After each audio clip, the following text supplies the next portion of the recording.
It is 10:01. Good morning from Vanderbilt Health Football Center. I'm Lucas Panzica. It is another day of Titans training camp practice, another open practice with fans in attendance ahead of joint practice Friday with the Seattle Seahawks. The Titans made a transaction this morning, in waiving running back Dominic Richardson and signing free agent running back D'Ernest Johnson with 8 years of NFL experience. In NFL news, speaking of running backs, New Orleans Saints back Alvin Kamara is out at least 1 month with an MCL sprain. This adds to the list of Saints offensive injuries, as earlier this week, Jordan Tyson went out with a hamstring that will rule him out potentially for 2 months, the rookie wide receiver. Nashville Soccer Club looks to continue to separate at the top of the MLS standings tonight at the New York Red Bull. 6:30 is the kickoff. 6 p.m. pregame coverage begins right here on 104.5 The Zone. For all your foundation repairs and waterproofing needs, visit USSTN.com. Breaking news at once on your home for the Titans and Vols. This is 104.5 The Zone.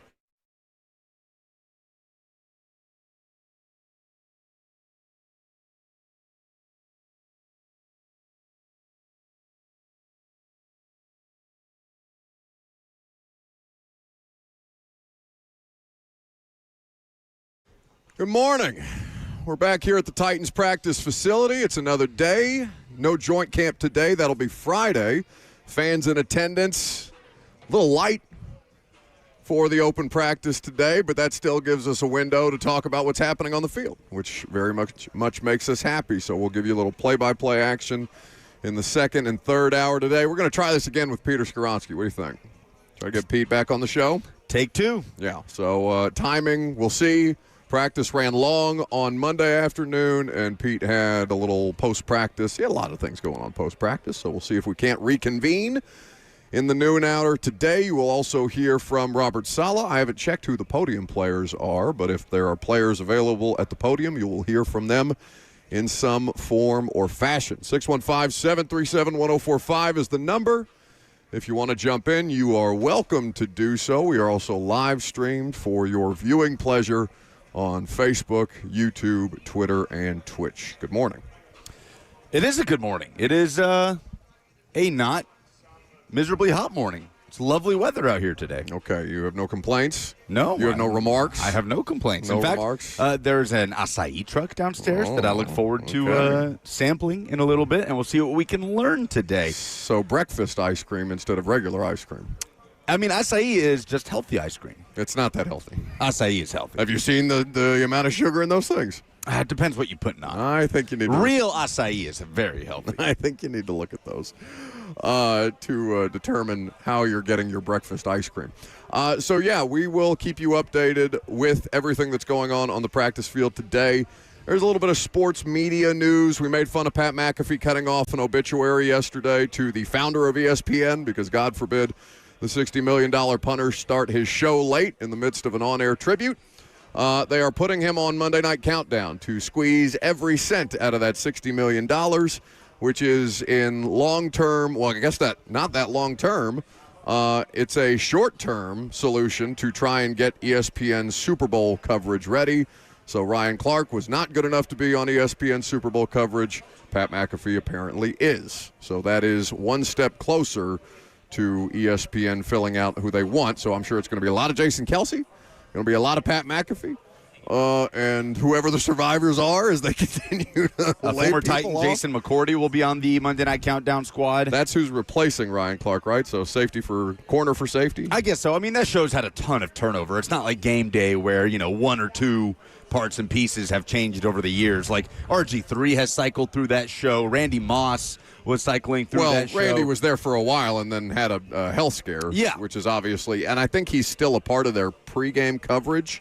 I think he's still on their Sunday show. Yes. Their Sunday lead-in show, pregame show.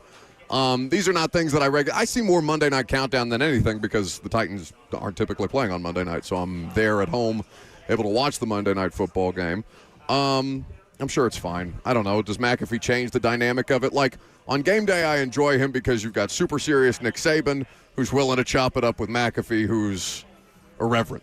And he does the pro wrestler thing with the crowd. He gets the crowd going. He's good for that, absolutely.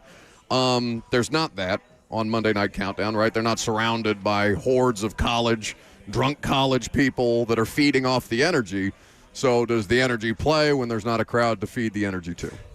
It's so apples and oranges to me when you compare shows like that because Game Day is so unique in, I don't know, people hold College Game Day in a certain esteem, right? Like it's sacred to a degree for people. Like, does that change at all with Corso off? No, I really don't think it does. And honestly, like we've talked about, I think Pat McAfee was as good a replacement as you could have had for Lee Corso. I 100% like in terms agree of with that. Not just trying to copy and paste another, instead of just getting another like zany coach to do the headgear stuff, they understood, no, there is no replacing Lee Corso. So let's get the most modern day version of, somebody that can fill this gap. And honestly, I think McAfee's brought an awesome energy. He loves college football to that show, and Game Day is this sacred thing where people are like, okay, don't mess with it. Monday Night Countdown isn't that. Like I'm not beat up over turnover on Monday Night Countdown, but there is a fatigue element to this, right? The need for ESPN to just hone in on 2 or 3 people and just hammer it, like beat the dead horse, and it's just more McAfee. Well, yeah, they're paying McAfee. $60 million a year for it. Of course they're going to do that. Woof. 100%. If anybody was paying you $60 million a year, you'd be all over everything too, bud. Sure, but man, that's it's what it is. Constant. Well, yeah, they left Stephen A. Smith, so this is Stephen A. Smith losing a little bit of power, right? Right. They were like, McAfee okay, gaining we heard you on Stephen A., so we're just going to here's hammer Pat. somebody else. Just loud white guy instead of loud black guy, right? Man. That does also seem to be a trend with the way that ESPN was approaching the layoff situation and who they have been replaced with. That's a conversation for another day, perhaps. But, yeah, I mean, he's gotten to a point where he's almost too famous and too widely distributed. He's overexposed. You get promoted to the point of incompetency, right? This happens to everybody. When you're good at a number of different things, you continue to get promoted, continue to get opportunities, and all of a sudden you're Tony Kornheiser in the Monday night booth, and you're like, I don't think this works anymore. I mean, he's just an entertainer, is what it is. Like, Stephen A. reached the heights he reached at ESPN because he is just a pure entertainer, right? Not because of his nuance or because of his journalism background. It's because he entertains people. He got there with the journalism background, right? Yes. But then he stayed there because he turned it into a circus. That's not what got him to be the richest person at ESPN until Pat came along. So for sure. Pat's just a pure entertainer. Nobody can deny that. You can hate him. You can be tired of him. You can be fatigued of him. But the dude is an entertainer, and so there you go. I would defer to you on this because I'll watch College Game Day on occasion. I don't catch it all the time because of Titans travel on road games and things like that. But as far as like the pre-game studio shows, and I know that Game Day is specific, but it does fit the category of pre-game studio shows. Are people looking to be as much entertained or more entertained than actually informed? Because we are moving further and further away from Tom Rinaldi think pieces to McAfee jazz hands. No, I think Game Day still walks that line really, really well. It's like, sure, Pat McAfee is the energy guy, but he still fits that college football madness vibe. And then there's Nick Saban next to him. You know what I mean? So if you want to be informed, you can hear Nick Saban talk. You can hear, the multitude of coaches that they bring on that show. Game Day, honestly, is more of a ritual than anything. Like, for me, flipping on Game Day on a Saturday morning is just, I don't know, it's something therapeutic to just... Okay, so let's take Game Day out of the equation, because I do think Game Day does walk that line really well, but everything else, every other pregame studio show, you going to Inside the NBA to be informed? No. Correct. No. I could care less about the nuances of the Spurs' scoring depth, whatever it might be. They're not doing it. No, right? Not really. They've never really tried. No, I turn it on to hear Chuck and Shaq say funny things. Yes, correct. Yeah. And so I don't know if Monday Night Countdown is going that direction, which is, do you just turn Jason Kelsey into football Bert Kreischer, and he takes his shirt off from time to time, and he's big jolly fat guy, even though he's not that fat anymore. And then you've got the dancing puppet or clown rather, Pat McAfee. And I really don't mean that in a derogatory sense necessarily, but I just think that the role is kind of, he's being typecast perpetually as class clown to lighten up the proceedings. And it's not like this hasn't been tried before, right? Are you old enough to remember Tony Saragusa on TV? I mean, I know about Goose, R.I.P., but no, I'd be lying if I said I remember watching him. Yeah, he was a big fixture, I want to say, of CBS or Fox. I can't remember exactly which network. But he was kind of in that role. They'd send him on these wacky assignments. He'd do a little sideline stuff, but more more goof than sideline reporting, right? He was an entertainer. So it's not like this is a new mold that they're trying to shove Pat McAfee into. It's just more and more McAfee at every turn. And, that's what the money's for. So I guess you have to live with the additional scrutiny, the additional hate. I don't know how it's being received by the audience. I don't know if the audience really cares that much. 615-737-1045 is how you chime in. So there's a little bit of panic, Lucas, outside of the Metro Nashville area about Cam Ward's performance relative to some of the other quarterback performances that we had in the preseason. So we're going to talk about that. You're going to hear from Robert Mays and Dave Hellman of the Athletic Football Show coming up next, live from Titans training camp. It's 104.5 The Zone.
Hiller Plumbing, Heating, Cooling, and Electrical is here to help you because it's getting hot. And the last thing that you want is your AC to go out. But if it does, I know who I'll call. That's Hiller Plumbing, Heating, Cooling, and Electrical.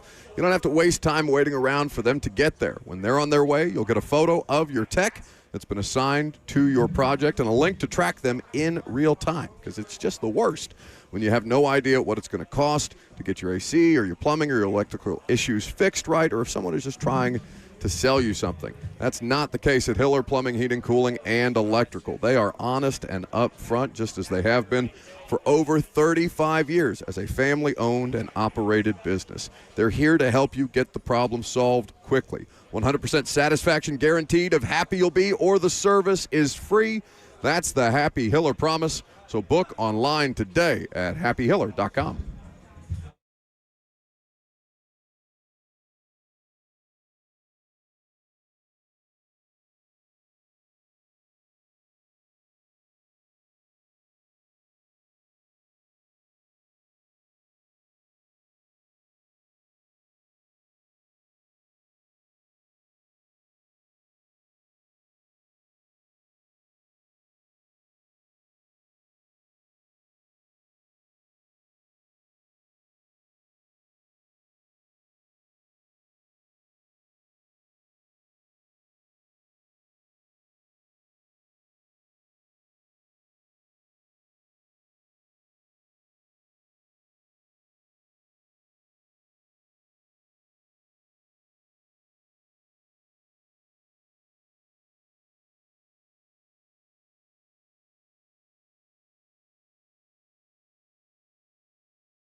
Welcome back to the show, fueled by Hattie B's Hot Chicken, the best hot chicken in the world. We are at the Titans practice facility.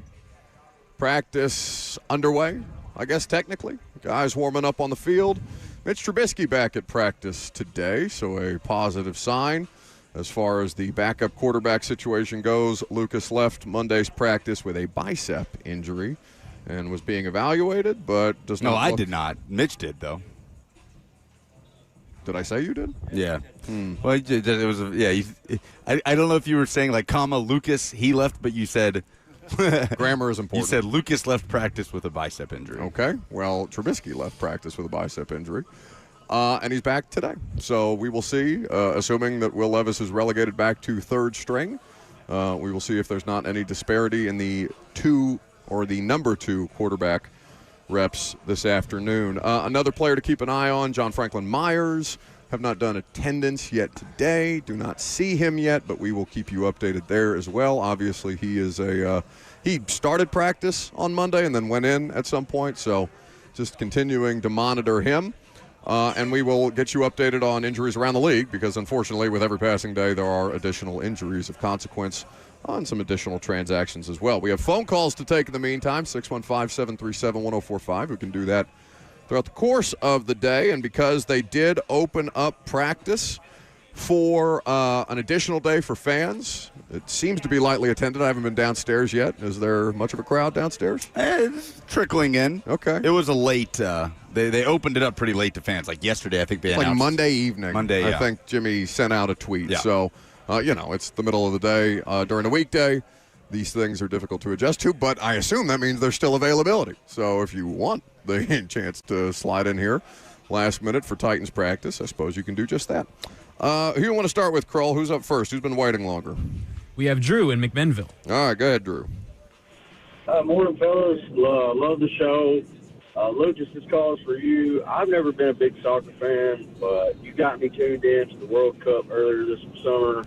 And I just want to say, dude, Saturday night I had to work late, so I tuned into the game, and you do a great job calling that game. I was hyped throughout the whole thing. I just want to say you do a great job. You've got me ready to load the kids up and go to Geoda Park, watch the team play. Y'all have a great day, man. I'm going to hang up and listen. Thank you, Drew. I really appreciate it, man. It means a lot, and the team is the one that's making it sound good, I would say, with their performances as of late. So they're making it easy, but I do really appreciate you, and get out there. They'll be at New York Red Bulls tonight. Will's on the call tonight, 6:30 kickoff. He will be on the air at 6, but no, I genuinely appreciate that, Drew. It does mean a ton. When is the next home game? Next home game will be Saturday against Columbus. Will's on that one as well. Saturday night, you can catch it right here on The Zone. Watch on Apple TV as Nashville continues to separate. They are on pace right now to set the MLS record for number of points in a season that Miami set a couple years ago. Okay, so explain to me points in MLS. Is that similar to NHL? Yeah, similar. I mean, just like the group stage in the World Cup. You win, you get 3 points. You draw, you get 1 point. You lose, you get 0 points. The team, that's how the table is determined. Nashville is trying to finish the regular season at the top of the table to win the Supporters' Shield, which would be their second trophy in club history. Think of it like the President's Trophy in hockey, but a lot more stock is put into that in soccer. There is, of course, the MLS Cup playoffs that follow, so their eyes will be on an MLS Cup as well. 615-737-1045 if you want to chime in. Who's next? We have Gil in California. Okay, Gil, what's up? A little early in California. What's up? Yeah, what's up, Buck? What's going on? Not much. Yeah, I wanted to talk about Cam Ward. I wanted to say that I'm glad to see that he's doing good in practice and he knows what plays to make and he's comfortable. But my thing is when the red shirt comes off, what are you going to do? Are you going to, when you see pressure and exotic defenses, he seems like he goes back to playing backyard football and he becomes his offensive tackle's worst nightmare. So I just want to see if he can play on script and then just make the plays that he's supposed to make, especially on first and second down, maybe gamble a little bit on third down. But until I see, I just feel that the game is going to be more important than these joint practices, just to see how he plays in the pocket and can he play on script. Thanks for the call. I mean, yeah, it matters infinitely more when guys can actually hit him. Even against Seattle, they can't hit him, or at least they're not supposed to. I mean, theoretically they could. They can on Sunday. Yes, they can on Sunday. And, on Thursday, he looked rattled. He looked rattled by the amount of pressure from backups on the San Francisco 49ers defensive front on Thursday night. So, to the caller's point, that's absolutely something to monitor because it sped everything up. And even though he made the correct decisions, his throws were simply inaccurate. His ball placement was poor. And so, as a result, you have a conversation that has started, Lucas, around Cam Ward, not the kind of national media attention that you're looking for. Because not just the Athletic Football Show, which is done by Dave Hellman and Robert Mays, and they have a couple of other contributors to that show, they put out a clip on their social media from their most recent episode about Cam Ward, and this was the discussion courtesy of the Athletic Football Show. What do you think of the Cam Ward performance that we got? I'm trying not to think about it, to be honest with you. It's not just Cam Ward. It was the Titans' entire offense, but yeah, it freaked me out, if I'm being honest. Coming off the season that he had last year, the fact that we got some decision-making issues, the fact that we had some accuracy stuff, that's not the first glimpse you want of Cam Ward in 2026. I'm not going to get overly concerned about it. It's one preseason game. There are guys who you walk away from what happened this weekend, it's like, great. Enjoyed what I saw. It's exactly what you'd want to see. And the fact that Cam Ward is not among that group, it's a little bit concerning. Okay, so there's that. And if you have the context only of 3 series in a preseason game, that would probably be a position that would make sense, right? Other than, I don't know, the better part of a month and a half of training camp, 2 months of training camp, and then the spring, which we've all had the opportunity to add the context of that preseason game performance to. Mina Kimes was also texting me. I was texting Mina because Seattle's coming to town, obviously. I was asking her additional players outside of the star players that we should be paying attention to. Maybe we'll even get Mina on this week and we can talk about her Seahawks. I know she's getting a lot busier at this time of year, but her takeaways were similar about what's going on there with Cam. The Titans' offense looks really, really bad. And so I think, Lucas, it's a fair discussion. When you are set up to perform well in the preseason and you fall short of that, it's okay to have dialogue around it. Freaked out, maybe that's hyperbolic, right? Are you freaked out about Cam? No, because if Cam had gone 11 of 13, then we'd be saying that's good, but, we can't be sitting here putting stock into an 11 of 13 performance. Like, it's hard to put any real stock into preseason performances, whether good or bad. No, disagree. I think when you perform poorly, when the thing is set up for you to perform well, that's a conversation worth having. How far to an extreme you want to take that conversation, I think it's different. I also, to your point, I'm not going to freak out about 21 to 25 for Ty Simpson. Well, that's what I'm saying. Like Drew Aller balled out, right? Yep. Is Drew Aller just suddenly going to be the starting quarterback of the Steelers? We can't overreact to it either way. You can be encouraged by good performances and you can be concerned by bad performances. It's right. Just to not veer to the extreme. Yeah, it was concerning. It's concerning. Yeah, it's okay to say that. The dude went 5 of 12 on a night where tons of other quarterbacks drafted way later and with less physical talent than Cam Ward were a lot better. So it's okay to expect better from Ward. The only thing I disagree with who's Robert Mays' host on that co-host? Dave Hellman. Dave Hellman. Is that he said it wasn't just Ward, the whole offense. For me, it kind of was just Ward, at least as far as the first team offense. Mina said the same thing to me. She made it about the offense, and I was talking more specifically about Cam. Interesting, because I thought they were, again, they're playing Niners backups. Our bar is also extremely low. But the offense orchestrated a 95-yard drive with the majority of it in the run game. Tajay Spears looked sharp. Offensive line was moving people. Didn't see any, drops per se. I think Wandale had one that he probably should have caught. It was, you could go back and forth as to could Cam have put it in a better spot? Could Wandale make that catch? I happen to think that he could make that catch, but didn't. But for me, it is mostly about Cam Ward. So yeah, you want to see him perform better. That's okay. It's okay to say that when the lights come on Sunday, I would like to see Cam Ward play better than he did in San Francisco. And so we'll see. We will see. 615-737-1045 is how you chime in if you want to on the Titans quarterback situation. So we could have had a larger conversation about Mitch Trubisky and Will Levis had Mitch not been available to practice today, but he is out there practicing, so it puts to bed, at least for the immediate, any notion that Will Levis could potentially be this team's backup quarterback this year. Yes. There was a brief moment there where We thought, oh, could this be a thing? But good to see that Trubisky is good to go. Well, let's just keep it on the quarterbacks for a second, because I think I'm not going to say that Mitch Trubisky is a better starting quarterback option for this team this year than Cam Ward, but I wonder how long it needs to take before Cam Ward is definitively the best quarterback on the roster. Because it's not, I'm not, here advocating for any quarterback controversy or any level of conversation like that, but this is a critical year, too, for Cam, and Mitch is somebody who has started a lot of games, who has a lot more experience understanding, diagnosing what's in front of him. Again, execution has always been a bit of a bugaboo. I know that they won, 12 games in Trubisky's best season with the Bears. He was a quality starting quarterback for a period of time and has since been relegated to the backup role for, I don't know, what are we going on, 5 years for Trubisky? Since last he's been a regular starter. When did he start last? In the NFL? It's been a little while. I think 2021 was his first year in Buffalo as a backup. So, yeah, about 6 years. So let's say about 6 years. How long before Cam Ward needs to definitively, or before we start to have a conversation about him not being the best quarterback on the roster? I mean, how many regular season games does he need to play before you go? I guess I'm confused. Just to get a representative sample size of him. I'm sorry, I'm confused. Like, we're talking about to get a representative sample size on Cam Ward. If he's still struggling after the first month, is that concerning? Of course. Okay. Of course it would be concerning. Okay. Yeah, in what world would that not be concerning? Well, I just think it might be realistic.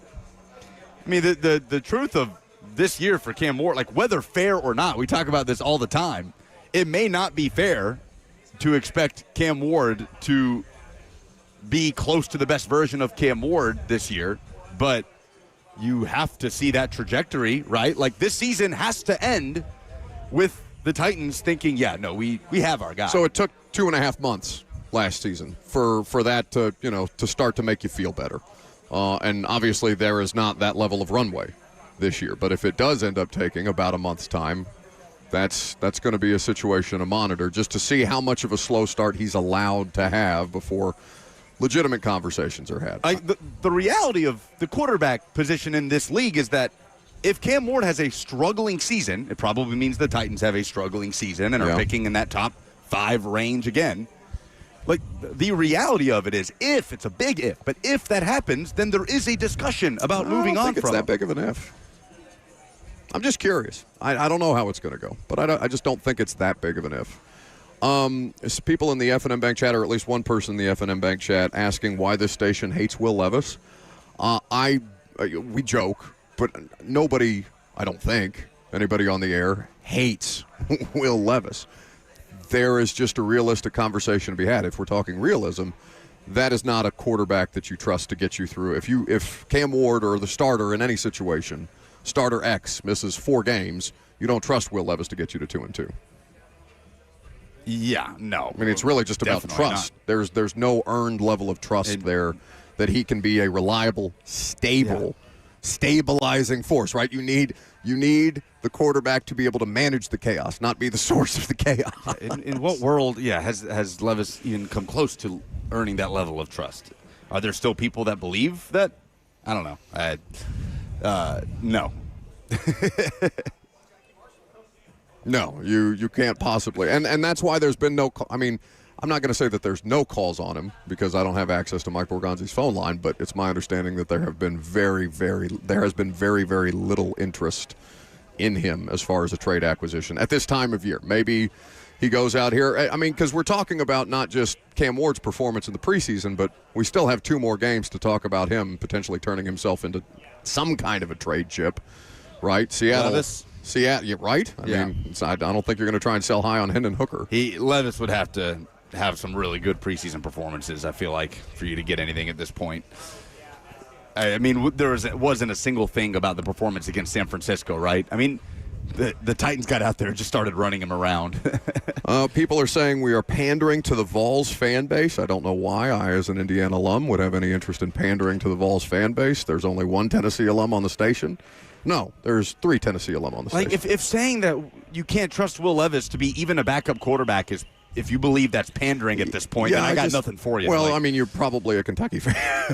Yeah. Although, I don't know. I think even Kentucky fans are realistic about him, right? Like, you watched him in college. You watched him more than anybody. How is there anybody out there with this opinion that he is a trustworthy entity, especially coming off? I mean, we're more than a calendar. Oh, I guess we're not a calendar year removed. He played in the preseason, right? So that preseason game is the first game, like game of any consequence, of any live action that Will Levis has played since the 2024 regular season. There always does seem to randomly be like little moments of Levis truthers popping up. Like, I remember being so puzzled by this last year when in the middle of the season randomly people started calling in and saying they wanted to see Levis out there because Cam and the offense were having struggles. Like, I mean, it just happens out of nowhere. Like, I feel like we go most of the year, everybody on the same page. Like, yeah, they tried the Levis thing, they learned, and now it's about how do they move on from him. Will they be able to trade him, or will he just be cut? Well, I mean, and then we have today, Jason in the chat says, give me Will over Cam every time Cam is asked. Like, just out of nowhere. Well, I can't. Yeah, those kind of people are just breathing through their mouths instead of their noses and refuse to have civil they just dialogue. Appear at the most random times. Like, it's always when we get to the point where, like, it's unanimous, right? Okay, it's not something we have to really talk about anymore. And then it just gets brought back up. The only, and this is the only possible devil's advocate argument I could find if I wanted to, and I'm not that interested in making this argument, but this is the argument that exists. If it was that bad for Cam last year with Callahan, was it equally as bad for Will in the lone season under Callahan? Like, that is really, really, really the only argument that you could make, okay? And it's not that strong of an argument because even Brian Callahan was flummoxed when Will Levis would fart a football out the side and fumble it. You know? But like that's the thing. Let's not pretend like Cam grew into the season in a way and Will Levis never did. You know what I mean? Like that. There are things and I to think be that speaks to mental makeup, right? Yeah. I think if things are going well, then Will Levis is probably okay. I think when things crater and Will, happens to be the source of the cratering or in the vicinity of the crater, then these things, it's tough to not be incriminating if you're Will Levis. But again, I will afford you that one sliver of an argument that there may be something else in there that is marginally better than 2024 was. But I have no idea, and neither do they, and neither does the rest of the league. Otherwise, people would be more interested in a cost-effective quarterback that has started a number of games in the NFL. There is almost no interest in Will Levis. Is there another market? Somebody made this point in the chat on that we just keep. Why does this chat love talking about a third-string quarterback so much? Says Tyler. Is there another market that Cleveland discusses their Cleveland? But who's the third stringer in Cleveland? Oh, not Dylan Gabriel, but Shedeur.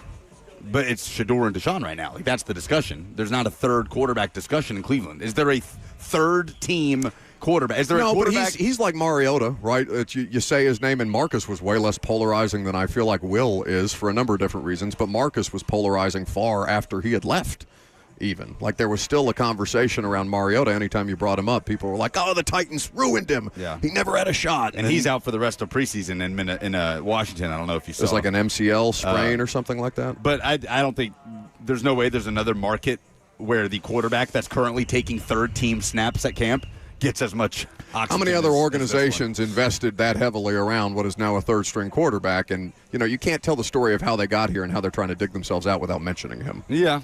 He's just kind of part of the fabric until he's not. So I take that as, reasonable criticism, but you also have to understand, he's very much a part of why the team is in the situation that they are in. And again, the people that have been fired for trying to build around him. We will continue to keep you updated here at Titans training camp. Do you have SEC observations? Sure. All right, very good. We'll do some SEC observations right now on the practice field. You have guys getting warmed up. You have quarterbacks working individually. Got some special teams drills going on. Now, Kirby has passed me a note that says Carnell Tate is not out on the field today. And so I have not been able to. I trust Kirby's eyes, even at an advanced age. I have not been able to independently verify, but I do not see Carnell Tate either from our vantage point here on the SeatGeek Terrace. Now, of course, he got popped pretty good, both by Kevin Winston and the ground. in the midst of making, I don't know, was the play of Monday's practice. Oh, yeah. You would say? Oh, yeah. By a pretty wide margin. It's a great catch. A great catch over the middle, survived the hit and survived the ground. Yeah, and got up and started to walk it off. A little wobbly on the get up and took a minute. They were in the no huddle, remember, and they had to essentially call a timeout for him to kind of recover and get off the field. So I'm sure we'll get an update from Robert Saleh at the end of practice today, but we will keep you updated as these things roll along. And again, we will carry Robert Saleh's press conference at about 12:15, 12:20, which is when practice is scheduled to end. We can take more of your phone calls as well. Some SEC observations are next.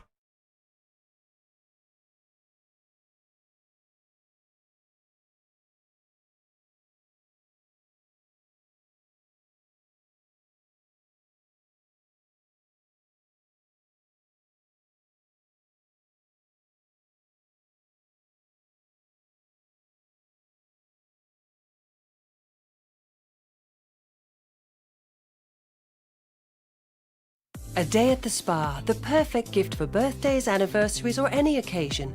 Lavish and luxurious, yet affordable. A grand gesture, yet simple for you. The gift card from A Moment's Peace. Give her the gift she won't buy herself. An escape, a bit of luxury. Something special that shows more than just words. A gift from A Moment's Peace Salon and Day Spa in Cool Springs across I-65 from Galleria Mall. Call 615-224-0770 or go online at amomentspeace.com anytime. What's happening? What's happening, good people? Let me go on and tell you while you're walking into your weekend what you need to be looking for. That is a truck. Yeah, Mid-10 Ford, they got you covered. They're going to take care of you. All you got to do is slide in there and let them know, hey, man, Big Slay told me. And they will look out for you. Go in there and holler at my guys, Trey, Matt. They're going to be right there to help you walk through the process of going to get your truck. And guess what? It's nothing that's going to be pressure, no high pressure, just low pressure approach, no gimmicks, no pushy sales tactics. That's not what they're about. They're about getting the job done and getting you comfortable and understanding exactly what you're getting into. It's a one-stop shop. If you need service, Mid-10 Ford, they got you covered. They are the ones you need to be looking for. When it comes to the right vehicle, they got you covered. Even a body shop, service, financing, sales, they got it, all of that. All you got to do is go to 1319 Foster Avenue. Visit mid10fordtrucks.com.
The college football season is right around the corner, and let's talk a little bit about some of the players that are going to define it in the SEC. The preseason AP All-America team is out. 27 first-team selections. Buck, how many of them out of the Southeastern Conference would you guess?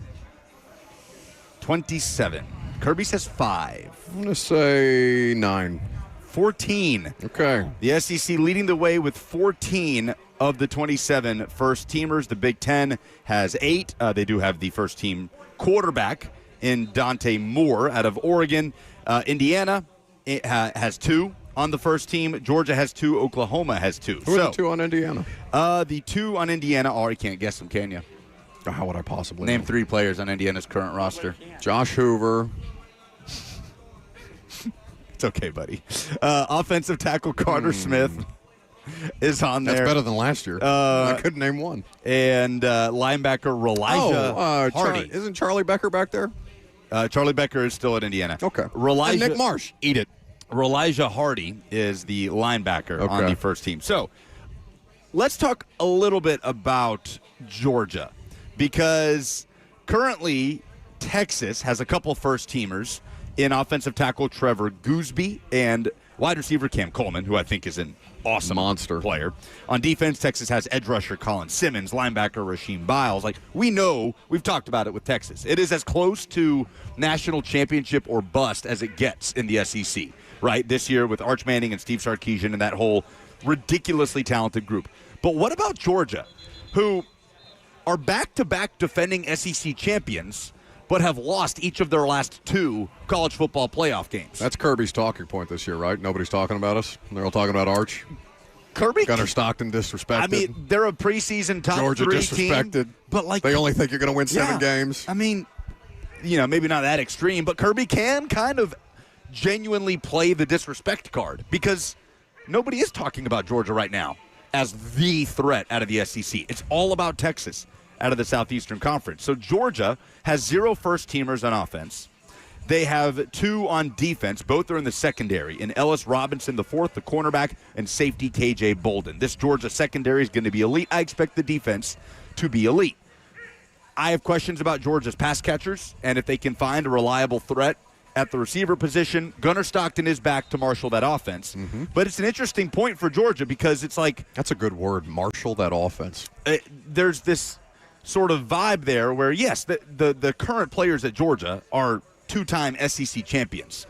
As much as we try to push aside conference championship games in this playoff era, I certainly still care about that and put a lot of stock in that. But like I said, they're 0-2 in their last playoff games. So they came into a Georgia program that was at the top of college football, right? These guys that are juniors, seniors, came into a program that was the elite of the elite, the cream of the crop, the back-to-back national champions. And so especially these upperclassmen are kind of in a situation where they want to leave their mark at Georgia in the national picture. This is a huge year for Georgia in that regard, to kind of reset themselves as perennial national championship threats, that even though they've been in that discussion every year, they've been kind of on the outside looking in when push comes to shove in the college football playoff. Their non-conference slate is nothing other than the finale against Georgia Tech. They open against Tennessee State. They host WKU in week 2. Disrespect I know. TSU that way. And WKU, which is basically in Middle Tennessee. Roll Tops. But then they get into SEC play at Georgia, hosting Oklahoma, hosting Vanderbilt, at Bama, hosting Auburn, taking on Florida, at Ole Miss, hosting Missouri, at South Carolina, hosting Georgia Tech. So I expect this schedule plays out in a way that I expect Georgia to kind of coast into the college football playoff again.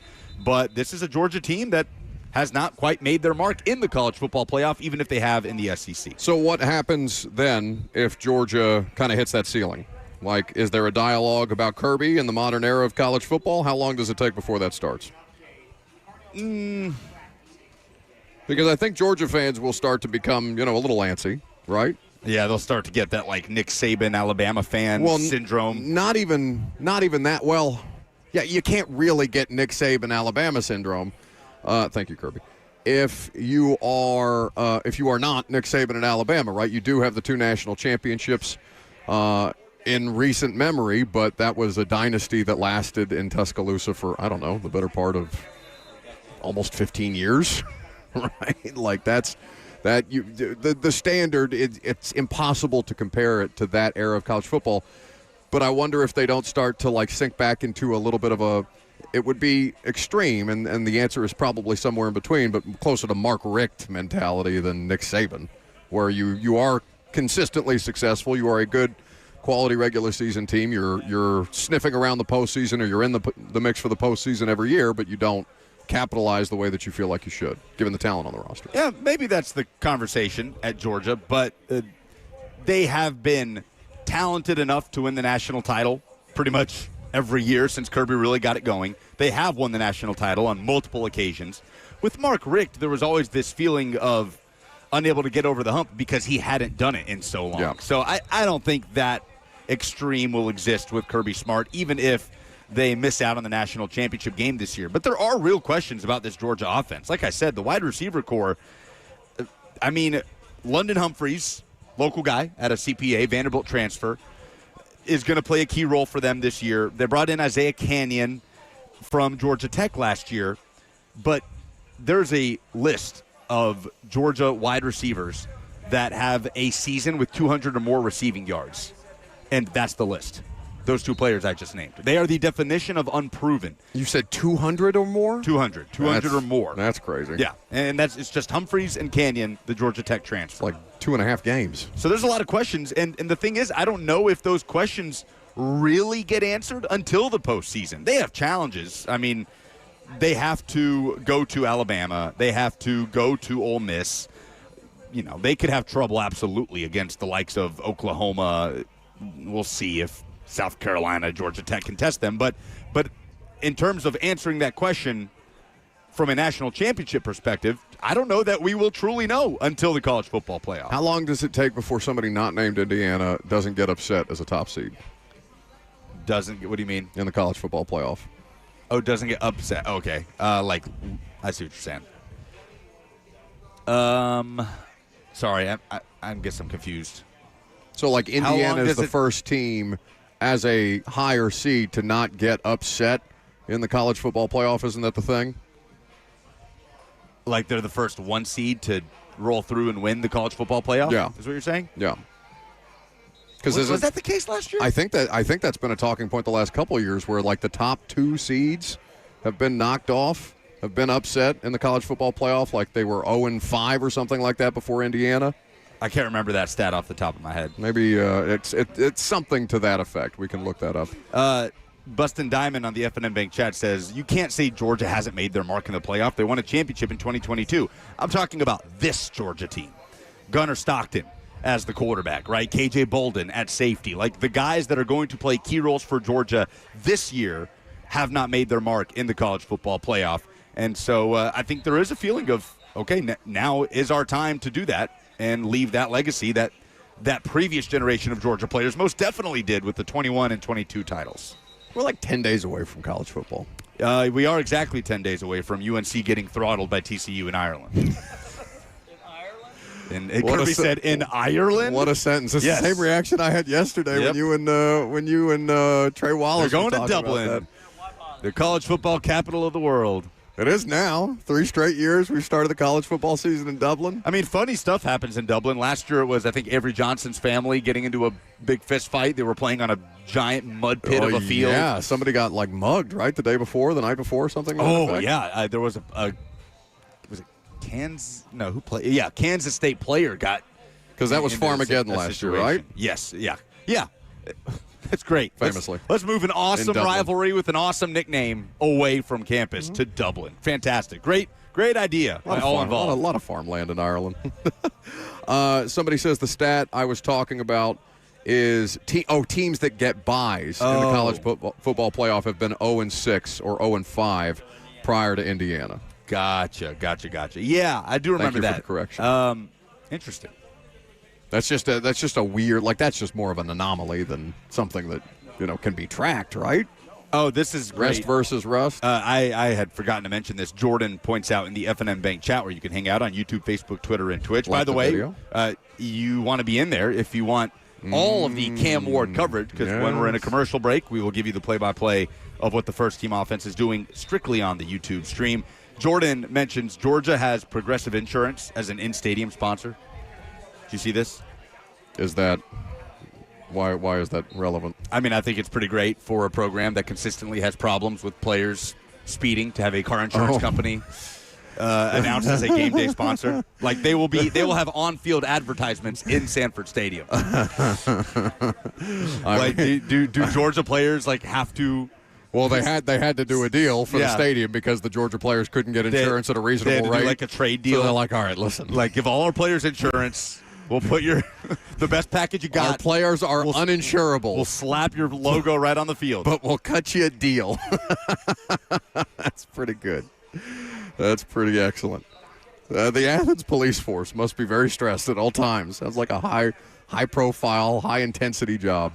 615-737-1045. Do we have things to give away, Kroll? What do you have in the nebulous prize bucket back there for the dumbest thing in sports this week? If people call us and tell us what the dumbest thing in sports this week is, they will win the fabulous prize of 2 tickets to see the Dave Matthews Band at Bridgestone Arena on November 6th. Oh, that's a pretty popular show. Dave Matthews? How old is Dave Matthews? How old, Kirby? Kirby. He has to be 55. 59. 59 for Dave Matthews. Okay, well, if you want 2 tickets to the Dave Matthews Show, 615-737-1045. Call us and tell us what the dumbest thing in sports this week is.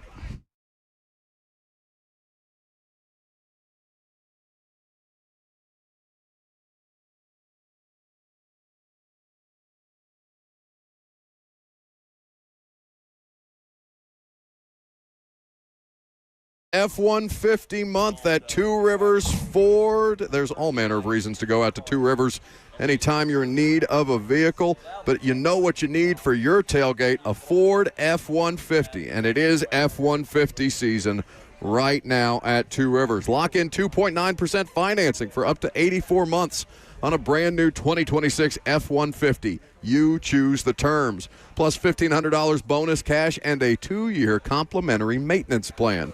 That's 2.9% APR, $1,500 in bonus cash, and a 2-year maintenance plan on your new F-150. And when you do business with Two Rivers Ford, you can rest assured you're doing business with a locally owned company that's upfront and honest. The price you see is always the price you pay. You won't find add-on accessories or surprises that increase the price when you get to the dealership. So put an F-150 in your driveway. Go see the non-commissioned sales team at Two Rivers Ford. Family owned for 3 generations. Two Rivers Ford, the South's most trusted Ford dealer.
It is 11:01. Good morning from Vanderbilt Health Football Center. I'm Lucas Panzica. Another day of Titans training camp. It is open to fans. Team drills getting ready to get underway here at the facility. Joint practice looming on Friday ahead of Sunday's preseason matchup against the Seattle Seahawks. In NFL news, Alvin Saints running back Alvin Kamara will be out for at least 1 month with an MCL sprain. Kamara, 31 years old, playing for the Saints this year on a reworked contract. It is the second offensive skill position injury this week for New Orleans, as Jordan Tyson, the rookie wide receiver, is set to miss almost 2 months with a hamstring injury. Nashville Soccer Club in action tonight, looking to win back-to-back games to continue to separate at the top of the MLS standings. They are at New York Red Bulls. Kickoff is at 6:30 tonight. Pre-game coverage right here on The Zone begins at 6. For all your foundation repairs and waterproofing needs, visit USSTN.com. Breaking news at once on your home for the Titans and Vols. This is 104.5 The Zone.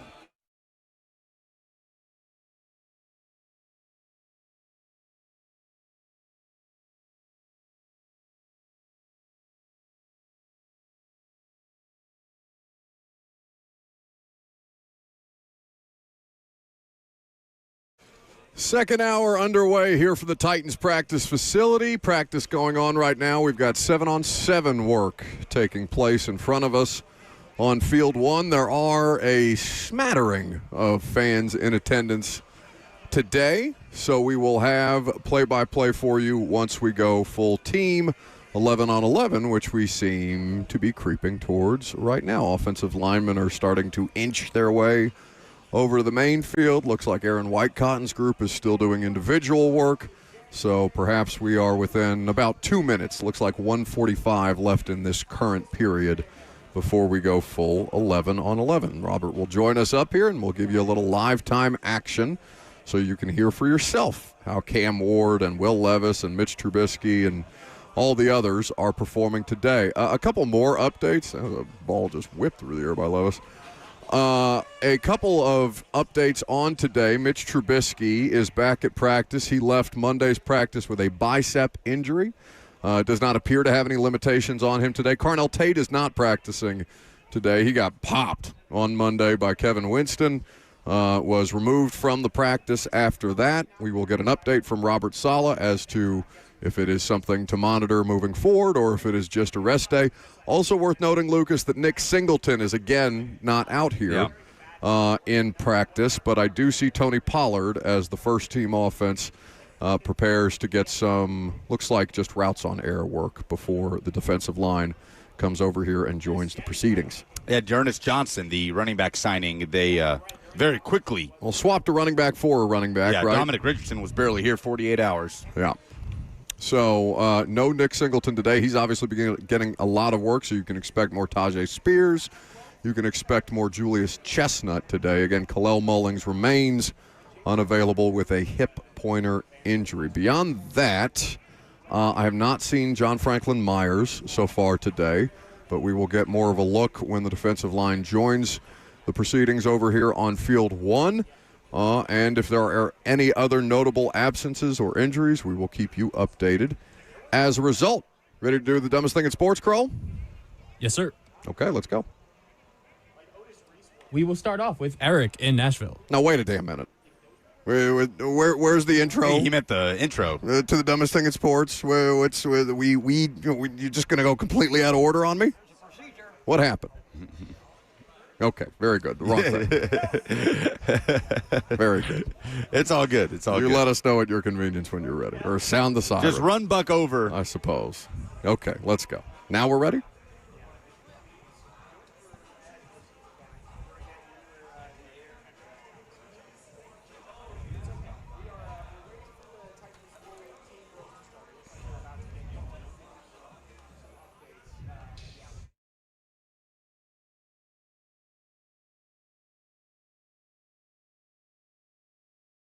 Do have 2 tickets to the Dave Matthews concert at Bridgestone Arena. If you call us 615-737-1045 and tell us what the dumbest thing in sports this week is. Lucas, the sale of the Lakers and the ongoing infighting, succession-style infighting that's going on with the Buss family is the dumbest thing in sports this week. So I'm sure that people were aware of the reports last week that the Lakers, after being bought just 2 years ago by Mark Walter, who is also the majority owner of the Dodgers, are being sold at about a $2 billion profit to Bob Iger, the former president of the Disney Corporation, and Josh Kushner, who is most famous for being the brother of Jared Kushner, who is the son-in-law of the President of the United States currently. So, Jeannie Buss was not ready to say die on the sale of the Lakers, even though the Buss siblings had voted 5-0 to give up their remaining 17.8% ownership stake.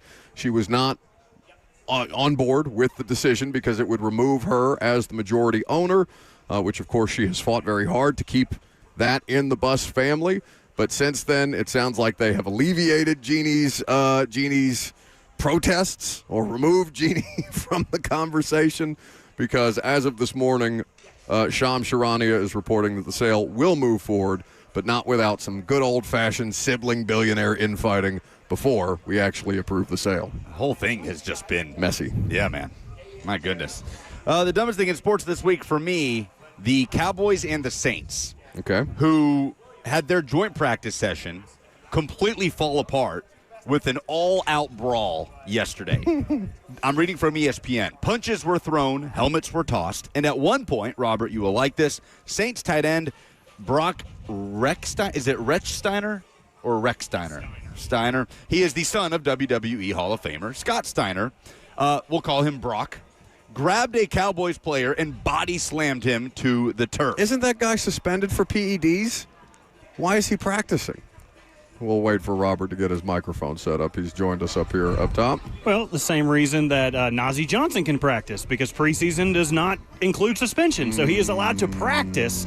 That's right, like Arden Key a couple years ago. If you watch this clip, he gets dog-walked by his face mask. And the guy that he German suplexes is not even the guy that was whooping his ass. It's another guy who comes in to try to break it up, and he just grabs him, and he's like, oh, I got to sling somebody. He got punched by Cowboys corner Kalen Carson. So, and after they get separated, he grabs a totally different guy who was irrelevant to the skirmish and it is a weak. We could really, it's not a German. He doesn't like leave the other guy doesn't leave his feet. It's kind of just like a little tilt. If you wrestled in high school, he's just doing a little tilt throw, putting him on his back. But yeah, that guy is preparing for his WWE NIL contract where he'll go on Level Up and he'll try to be a professional wrestler. And he's got a good lineage to do it, but that is not the place to do it. We're trying to get some work done. There were like 14 fights that happened at that camp. Dude, it was a mess. Eric McCoy, the Saints center, tossed his helmet in one of the brawls, threw a bunch of punches in another totally separate brawl. And reminder, Saints are dealing with some pretty impactful injuries right now on offense. Jordan Tyson, as we mentioned, is out for the reporting maybe 2 months. Alvin Kamara is about to miss a month with an MCL sprain as he signed another deal to stay with the Saints this year. So Schottenheimer said afterwards, the Cowboys head coach, a little chippy, not the way we like to do business. He said, got to be better, but I got to look at the film. I just love the idea of sitting there in the film room watching the brawl, saying, all right, who started what, who threw what punch where. Yeah, time was wasted, it seems, in Saints and Cowboys joint practice yesterday. 615-737-1045 is how you gave your submission for the dumbest thing in sports this week. Robert, do you have one? I do have one, if I could give it in really quickly. Sure Arizona Cardinals head coach Mike LaFleur was asked why he felt the need to play Jeremiah Love as much as he did in the preseason. He said, quote, it's a rookie that hadn't played. Now he has a sprained ankle. Yes. Did he sprain it in the game or at practice? I'm unaware. I am unaware. Got team drills out here. We do have team drills, but we're going to take your phone calls in the meantime. That pass completed. Robinson. Completed to Wan'Dale Robinson. Cam Ward rolling to his right and a throw to the sideline. Oh, okay, so let's get to the phone calls. Kroll, who you want to start with? We have Eric in Nashville. Okay, Eric. Lucas, do you want to call this play first before we take Eric? Yeah, let's see what happens here on a 2nd and 6 from the 33. Ward play action, quick throw over the middle, well behind Iomanner, almost picked off by Hooker. That should have been an interception. Amani Hooker moving too fast. The momentum carried him in the opposite direction of the ball. Okay, Eric, quick. Hey, guys, first of all, I want to say, again, I don't care about the prize, but I think I got a good one. My dumbest thing in sports has to go to quarterback Jackson Dart of the New York Giants for basically his commentary about him being in blue tent. That basically was some kind of conspiracy to get him in the blue tent. after all the concussions and stuff you suffered last year, there's no way in the world the NFL does not want you playing. And basically, when you got blitzed and sacked this past weekend, it was because a running back didn't pick up a block properly. That's one reason I think that they signed Najee Harris to help with the blocking. The last thing the NFL wants is you out. They want you playing. So for you to make an asinine comment like that you kind of suspicious about you being in the blue tent, you got to be more self-aware. That's my dumbest thing in sports. Guys, y'all take care, and we'll talk to you again soon. Thank you, Eric. Lucas, we are about to have another play. Do you want to catch people up on the last play? Yeah, Ward a little behind Spears on a running back screen to the left of the field. Another play action here for Cam as he drops. Pressure coming up the middle. Ward zings it right flat, caught. Pollard scampers out to around midfield, would be enough for the first down and then some. And that is going to do it for the ones in this session, so we will continue to take calls. Go ahead, Kroll. Who's next? We have Peyton in Hendersonville. Peyton. Hey, good morning, Buck. Good morning. My dumbest thing in sports is got to be the new Heisman voting system. They're letting the fans kind of get a vote, which I think is pretty disrespectful to everybody who has won the Heisman before. And then they're also like integrating college football 27 ratings somehow into this whole selection process. So that's my dumbest thing in sports. Lucas, I don't know anything I don't know anything about what he just mentioned. What's going on? Big run by Michael Carter, first down run to the left of the field with the twos. So there's a new Heisman voting platform. They are debuting it this fall. It's called Heisman Hopefuls. It will produce a ballot that counts towards the final vote. Ugh. Fans can vote for the players they believe are the best throughout the season. The fan vote winner is going to be revealed live on ESPN during conference championship weekend. The players with the most votes ranking first, second, and third will be logged as the first official Heisman ballot.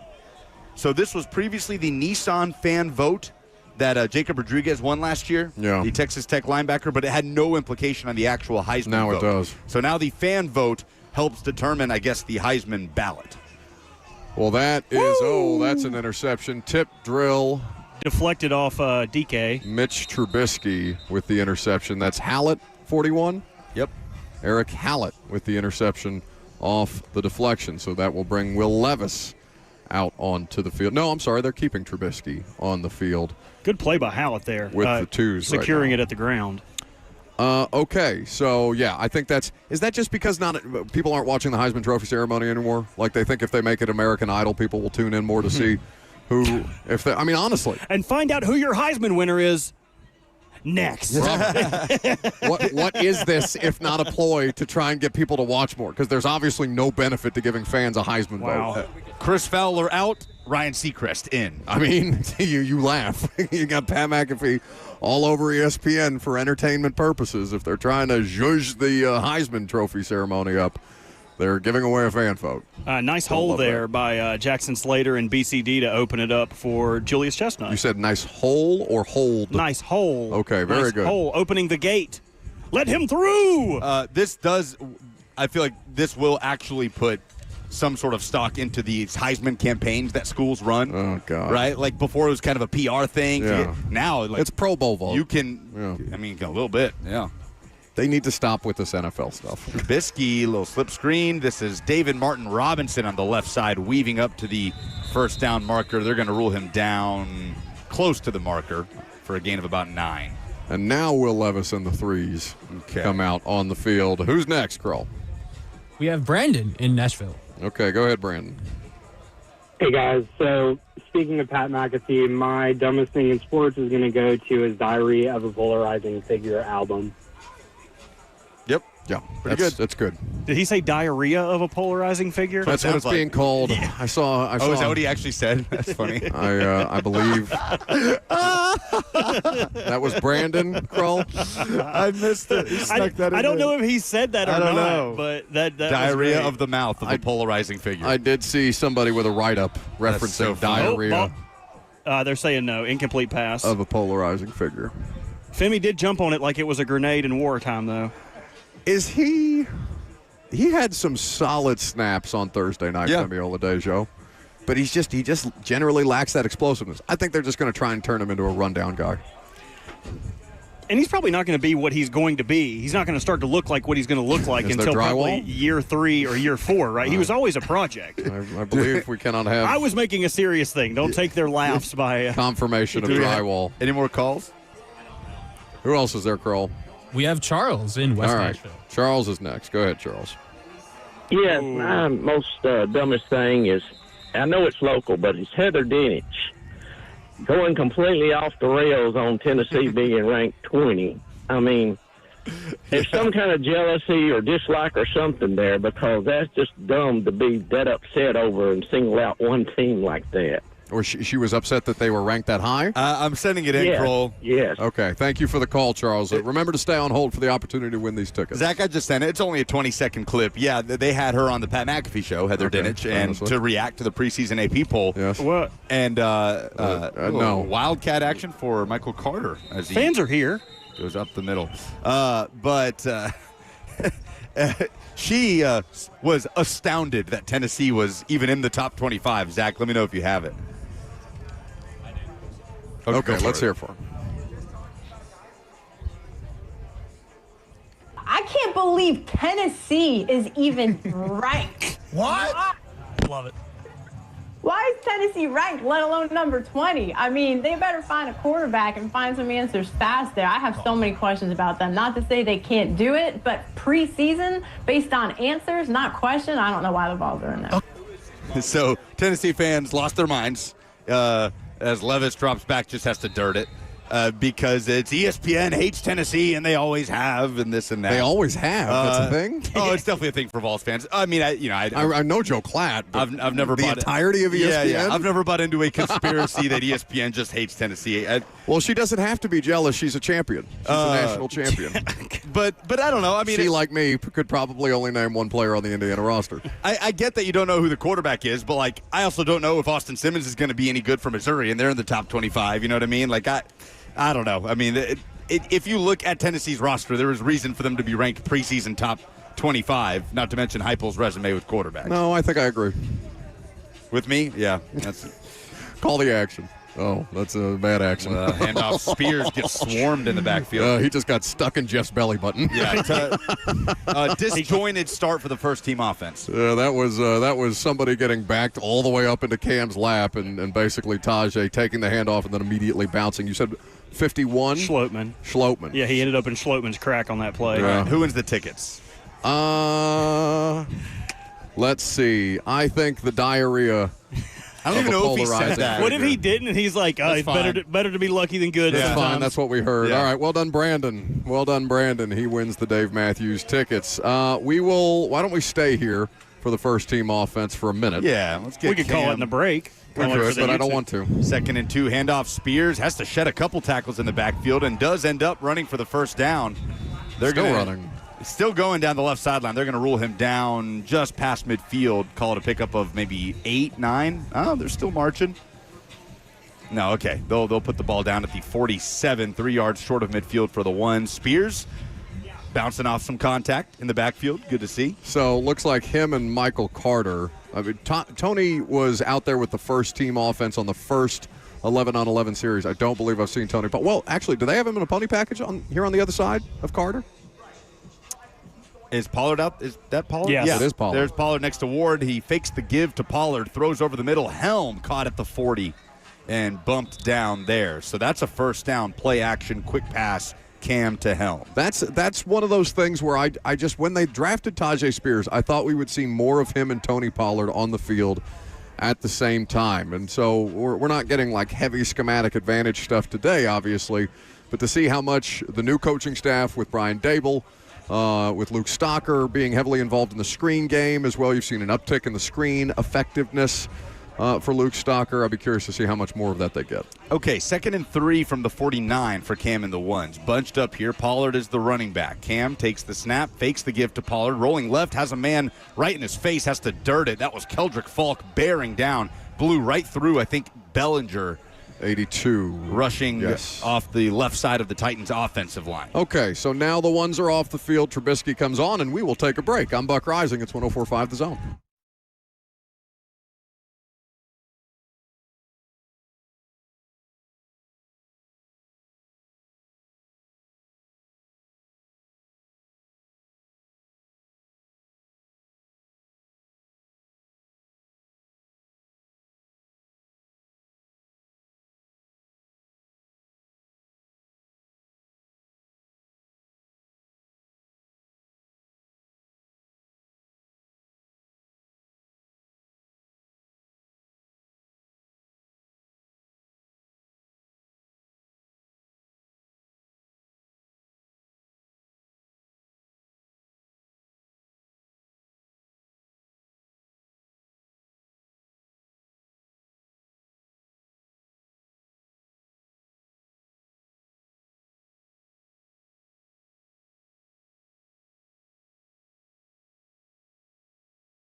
Hello again, F&M Bank Chat. Let's give you some play-by-play here. The twos are in, so no Cam Ward. We just saw a handoff to Michael Carter up the middle, bouncing off tackles to pick up 3 or 4. So they'll reset it here for a 1st and 10 from the 46 with Trubisky and the twos. The famous band, Trubisky and the Twos. Trubisky and the Twos is so good. You know, I want to pay attention to some Anthony Hill here. He's obviously out here with the second team at Mike linebacker. We haven't talked a lot about the second-round pick. Trubisky under center, 4 down linemen. Chestnut is the back. Play action. Trubisky steps up in the pocket, just lofts it in the left flat to Chestnut, who is immediately hit at midfield. That's where they'll mark it. It's a gain of 3, maybe 4. They'll call it a gain of 3 to the 49. Mo Diabate on the scene very, very quickly. What would have been a great tackle in space. Chestnut is a load. I don't know if Diabate takes him down one-on-one that way, but did stop him in this two-hand touch situation. It was kind of a twofold approach for Diabate because, one, he covered the flat and then came down when he dumped the ball off to the running back. All right, Trubisky back under center. This is 2nd and 10 from the 49. Takes the snap, handoff right side. This is, I believe, Johnson, who just signed with the Titans today, who runs straight into Callaghan, and the play is marked down at the 44-yard line, so a pickup of 5 on a running back stretch to the right. Robert, how many years ago was D'Ernest Johnson like a functional running back for the Browns? I know he's been a couple other places since then. 3 or 4 years. I looked back at his numbers that year, 500 rushing yards, a little over that, a good amount of catches. Kind of used him. I can't remember, was that a year Nick Chubb was hurt? Yeah. He was kind of thrust into 21. Nick Chubb was hurt, and then I believe they had – who did they bring back to that Browns team? Kareem Hunt? That's right. Oh, yeah. He averaged 5.3 yards per carry that season. So they're going to Johnson. spare us a Levis series here and take the ones back out for a run. And John Franklin Myers is in today. Yes. Right next to Jeff. As is Jacob Martin. Jacob Martin. Good on good here. 1st and 10 from the 35. Ward in the shotgun. Pollard is the back. Takes the snap. Quick throw. Right side. Nice throw and nice catch. Robinson out of bounds near side 40. It's a gain of 5 to bring up 2nd and 5 and keep them ahead of the sticks. Now, that's one of those great ball placement throws. He put it in a spot where only Wan'Dale Robinson can make that play. The defender had really good coverage. I thought Micah Robinson was really in his hip pocket the whole way through. Just a great ball by Cam there. Jacob Martin with a late release. J.C. Latham, good job by him, long arming him, keeping him away from the play. 2nd and 6. 2nd and 6 for Cam, who empties out the backfield in the gun. Pointing out traffic to the left side of the formation. Now takes the shotgun snap. Ward, quick throw over the middle. Robinson caught at the 45. They'll tag him down there 1 yard shy of the marker for 3rd and 1. Marcus Harris and Cody Barton in the area very quickly, but Wan'Dale Robinson making a great play to secure that catch. So they back it up and make them go 3rd and 5 here. 3rd and 5 from the 41. Instead of a 3rd and 1, they want to see a 3rd and 5 from the ones. Ward again joined by, is that Spears in the backfield now? Or is that still Pollard? No, that is definitely Spears. Okay, Spears on his left hip. Maybe some early movement. Ward takes the shotgun snap. Another quick throw, right flat, caught by Helm at the 45-yard line, just shy of the marker. So the quick game being worked on here. Marcus Harris was there for the pressure. It was a good job by Tajay to pick him up, give Cam just that extra fraction of a second to get that ball off. Yeah, left tackle might have moved a little early there, but they did not call it. Again, they have had refs or people dressed as refs every day in practice, but sometimes they're high school, sometimes they're local college refs. So 2nd and 7 here from the 44. Ward takes the shotgun snap, looks to the screen, just has to turn and dirt it to his left. How the hell did Tajay end up with Jeff? How did that happen? Jeff and some of his buddies, too. That is not a matchup you want. Jeff celebrating after the fact.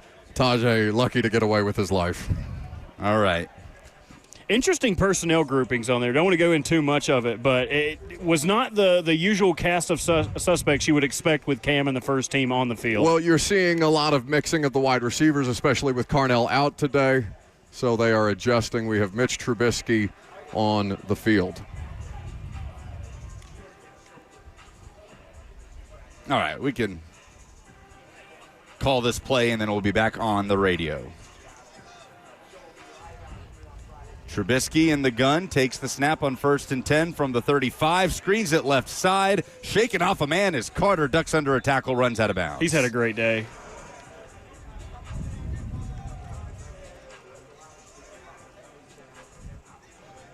Welcome back to the show, fueled by Hattie B's Hot Chicken, the best hot chicken in the world. If you are live streaming with us on YouTube, Lucas has been giving you play-by-play during the commercial break. So if you needed an extra reason to subscribe to the Zone's YouTube channel, that is a great one, as we're out here at Titans practice with fans on the field. Mitch Trubisky getting ready to take the next snap. Could go for a Hattie melt right now. Don't even. Why did you say that? They deliver. Why did you say that? They deliver. I'm hungry. Trubisky in the gun on 2nd and 10, pocket collapsing. He gets out of it and throws left flat to Carter, who fumbles at the end of the run. I think Hill got in there to help strip it out at midfield. Offense retains. Oh, Carter fell on it. But Trubisky may have gone down in a real game situation there. Always hard to tell sometimes. He was having a great practice, too. Carter? Correct. Yeah. How about two of the rookies, Robert, in there collapsing that pocket? You had Keldrick Falk and Jackie Marshall, who we've not seen a ton of after he left the practice in San Francisco injured. Worth noting it's the second team, but still impressive that they're getting some movement against these guys. Yeah, so guys like Coogan and Slater and Moss are the interior Titans offensive line right now. Crenshaw Dixon, the left tackle. Zachary Thomas, the right tackle. Trubisky in the gun on a 3rd and 8. Takes the snap. Lobs it. The screen right side is the running back. Chestnut making moves across midfield. Julius still running down the right sideline. They will mark him down back at the 46. A gain of a few to bring up 2nd and 4. Mason Kinsey. What'd he do? Mason Kinsey blocked that guy for half an hour. Yeah. The play was still over. He's blocking him through the back like Michael Orr. Yeah. Take him to the bus. Take him to the bus. What a great block. A little less physically imposing than Michael Orr. He doesn't know that. No, he doesn't play like it. He really doesn't does know not. that. He sure does not know that. You 2nd are and absolutely 4 right. From the 46, Trubisky. I don't know if that play would have been a sack by Truman Jones. Yeah, I agree with you. Yeah. Trubisky, shotgun stance. Short yardage as the second team offense approaches midfield. He takes the snap, straight drop, quick throw, right flat, caught through contact by Granson right at midfield. Just enough for the first down. And so that will do it for Mitch Trubisky and that unit. Will Levis relegated again to the threes, to the third team today with Trubisky back in practice after the biceps injury. No evidence that Trubisky is dealing with an injury today. I'm not sure how that would impact him necessarily, but we're not seeing him with any kind of restrictions. Yeah, it looks fine. Deculus, the right tackle here, as Levis gets in there for 1st and 10 from the 40. Carter is the running back to Levis's left. Levis takes the snap. 3-step drop, lobs over the middle, toss. Caught. Restrepo climbed the ladder to snag it out of the air and went down to ground at the 37. Nice chunk play to get into the opposing territory. Is that McMurray who he caught that ball over? I guess it wasn't man coverage. Restrepo found a good hole in the zone and was able to capitalize. Levis just a tad high for him, but he got up in the air and got up there. And good process for Restrepo. Jumped exactly when he needed to. High pointed the ball. Great process. Yeah, that's Jalen McMurray, closest in coverage. Okay, they'll bring it back to make it 2nd and 5 from the 43. God, they are rotating all manner of different defensive backs in here. I don't see Manor out there. Levis in the gun takes the snap, and he ropes one deep down the left sideline, nearly caught, incomplete. You know how long it took me to get that joke? That was intended for McCutcheon, who was looking for that back shoulder. I was like, what? I had a bad one earlier when Eric was talking about Jackson Dart saying, what an ass of 9 statement. I was like, what did he have to say about J.J. McCarthy? What are you going to make an ass of 9 for? An ass of 9. Okay. Pretty sure 9 has made enough of an ass of himself. He's doing his best. Yeah. 3rd and 6 from the 46 for Levis and the third team offense. Pressure showing, pressure coming. Levis under that pressure goes deep, right side. Beatty's there. He catches it going to ground in the red zone at the 18.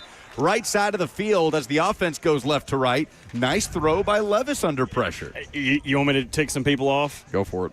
I would love to see Cam hang in a pocket like that. closing all around him. He doesn't do it all the time, right? But when he does it, it looks pretty clean. That was a good rep, man. Good ball. Way to find him deep. Because 93, is that Herring? 93 was coming around the edge on the right side. Okay, they bring it back to 2nd and 5 from the 49. Still Levis. Chestnut is the running back now. 4 down linemen defensively. Levis takes the snap, quick throw left flat, caught. Granson trips up across midfield, but able to fall forward for the first down at the 45, gain of 6. We're going to get the first team back out here, so maybe we'll see some of it. But, Robert, I wonder, just based off that play 2 plays ago with that Levis throw to Hank Beatty, Cam doesn't really layer it that well. And by layer the ball, I mean, you have to find an open spot in the zone. You may have to throw it, layer it over a linebacker, over a defensive back. He'll throw it right through you, but he does not really have, at least right now, that kind of touch that we just saw from Levis. I'm not saying Levis has it all the time either.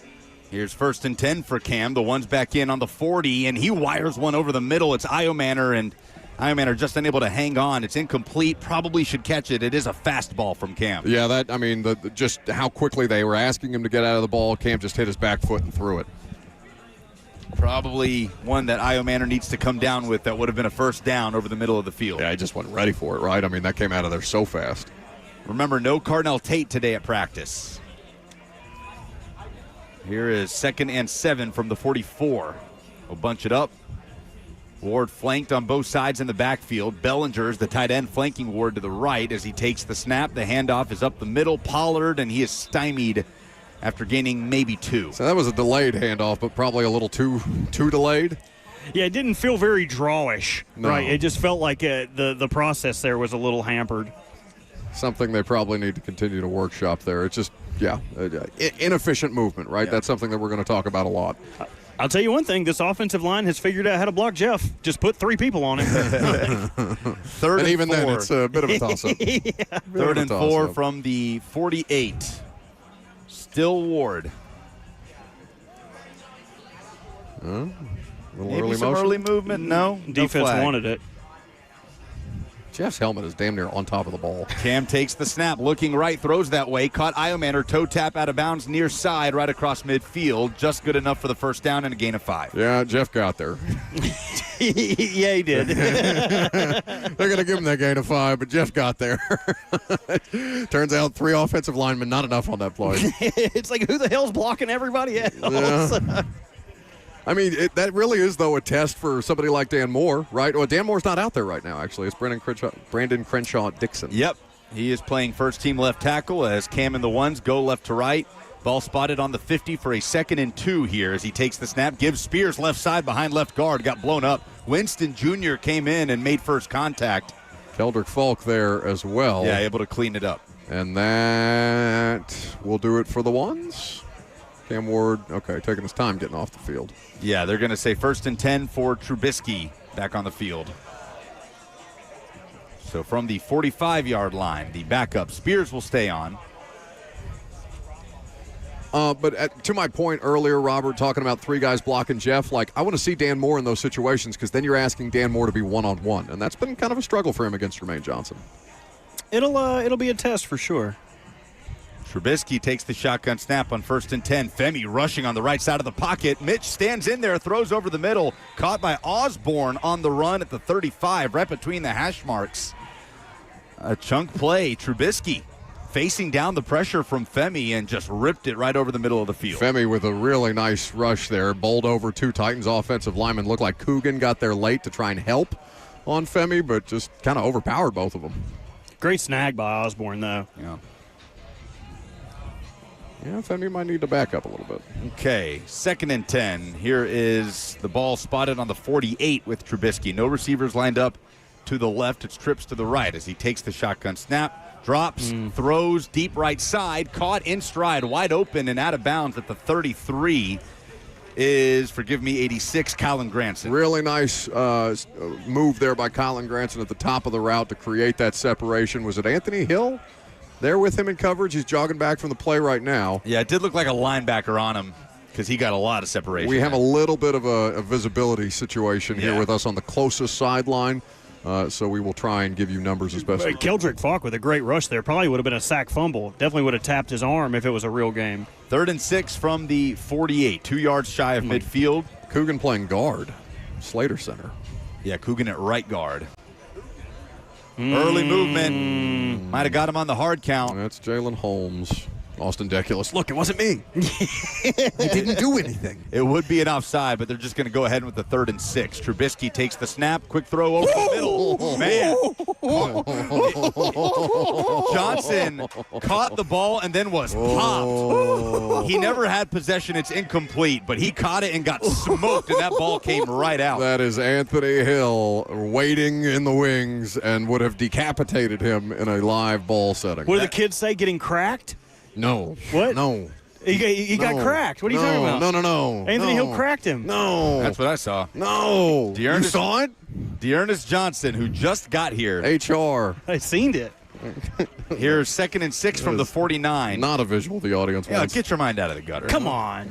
Trubisky takes the shotgun snap, throws quickly to the right in the flat. It is caught with space to pick up a few after the catch. That is Montgomery who has the first down. They spotted at the, I believe, the opposing 40, but more good quick game stuff from the offense. Just to go back to the previous play, that was Courtney Jackson, not Dearness Johnson, 39. He's a wide receiver technically, but he's wearing a running back number. So it was Courtney Johnson who would have been decapitated by Anthony Hill. Halftime. Yes, so they've been doing this a lot lately. They've been taking guys inside to what they call the chill box to I'll be lower back. their core temperature. You have done nothing of consequence See to you guys. deserve I'm a gonna trip go drop my core body to temp. the chill box. What Robert means by the chill box is a box of cigarettes that he and Kirby are going to go chill and smoke. So we will take a break as halftime of Titans practice is officially upon us. I'm Buck Rising. It's 104.5 The Zone.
Welcome back to the show, fueled by Hattie B's Hot Chicken, the best hot chicken in the world. Titans halftime of practice seems over. People are starting to stream back out on the field.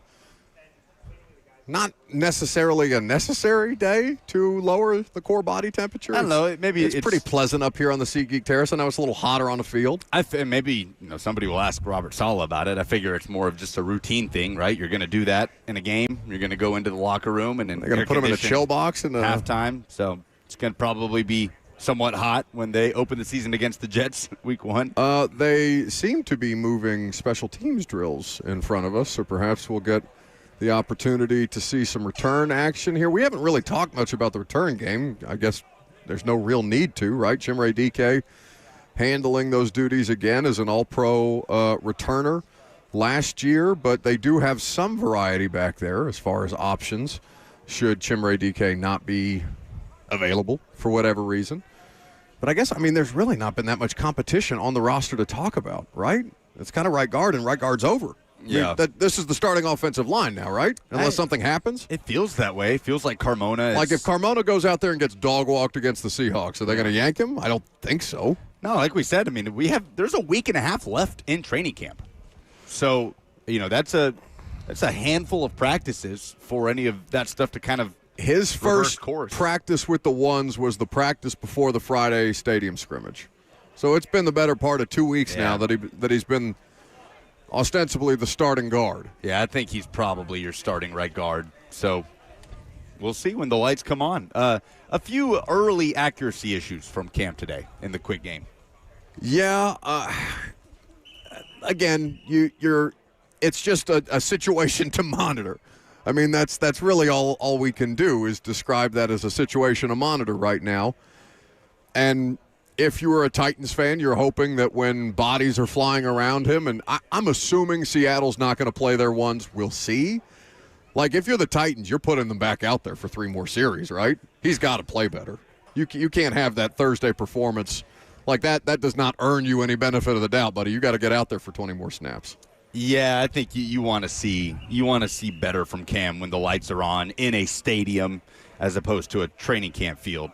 But, it'll be interesting to see. Did the Seahawks play a lot of starters last week? I would not pretend to know. I've not yet gotten my Game Pass access for the season, so I have not been able to rewatch games on Game Pass that way. I've just got the condensed versions. No, they did not play Sam Darnold. They did not play Zach Charbonnet. They didn't play anybody? No, they hardly played any starters. They just played. If you're the Seahawks, if you're either team, either of the Super Bowl participants last year, you're probably taking it easy on your guys. The season feels like it just ended, even though that was all the way back in February for the defending Super Bowl champs.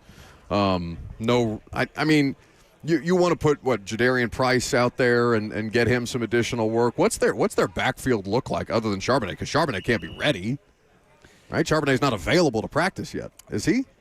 They drafted Jadarian Price, the second Notre Dame running back, as the final pick in the first round. He snuck in as a first-round pick there. So 2 running backs, both from Notre Dame, selected in the first round. Yes, Charbonnet still rehabbing. I'm reading this from 2 weeks ago. So basically Mike McDonald saying, we'll see what the timetable is. So I don't think he's practiced since then. Is he still on the physically unable to perform list? I think he is, and we're talking about an ACL, so I doubt we see him this weekend. Adam is saying it was already reported that the Titans ones will play 25 to 30 snaps in the second preseason game. Okay, I did not see that reported. But Saleh has consistently said starters are going to play in every preseason game. Yeah. So, I think that should be a reasonable expectation. Now, I don't know that I need Calvin Ridley out there. Like, there are some, I think, exceptions I'm willing to make on the Titans roster, Ridley being one of them. Calvin went out there, busted his ass, had had the longest completion of the day. Does Jeff get multiple series again? I don't think you need to have Jeff out there that much. I'm sure but this is a kind of thing worth monitoring with Saleh is, okay, if he wants them to play, how much is he doing superstar treatment? And Calvin's not a superstar by any stretch of the imagination. He's just a 31-year-old wide receiver.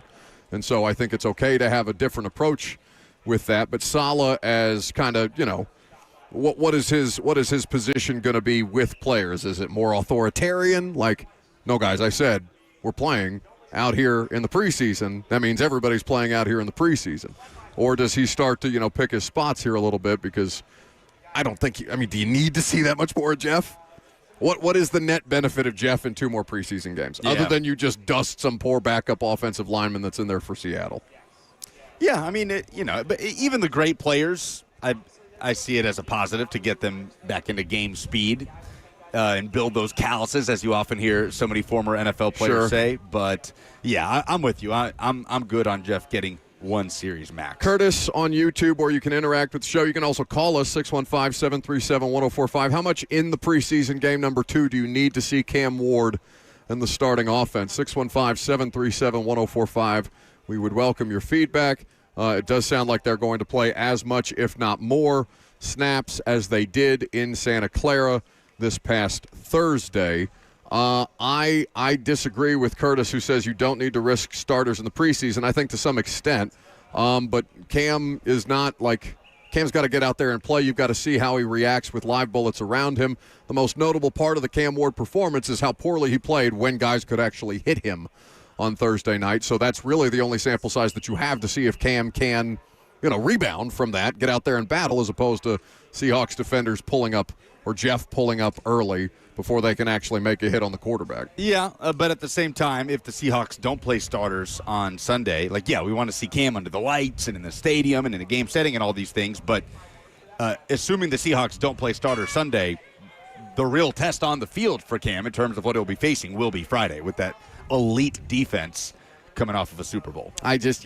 To your point, and really how the wide receivers respond, right? If assuming that Tate is available on Friday, if I was going to give him a day of rest, it would be today so that he can practice on Friday, get the full measure of that Seattle secondary, get out there and give Cam also the best opportunity to succeed against Seattle's defense, the Super Bowl champion defense, as we get ready to resume some play-by-play here with the first team offense and first team defense. Starting ball is at the 30 right now. The Titans, or the offense, is 30 right now. Yeah, second half of practice, so they flip the field. Ward and the ones going right to left here, 1st and 10 from the 30. We'll see if, like they did Monday in the latter half of practice, they let them kind of sustain and move the chains and try to complete these drives rather than resetting with different situations.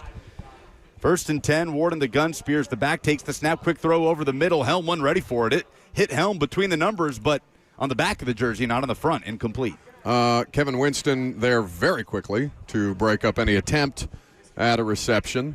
So quick game not effective there. Kevin Winston, man, he's just around the ball. You would like for him to take just a little bit better care of his teammates out there, but it's one of those you'd rather say whoa than giddy up. Yeah.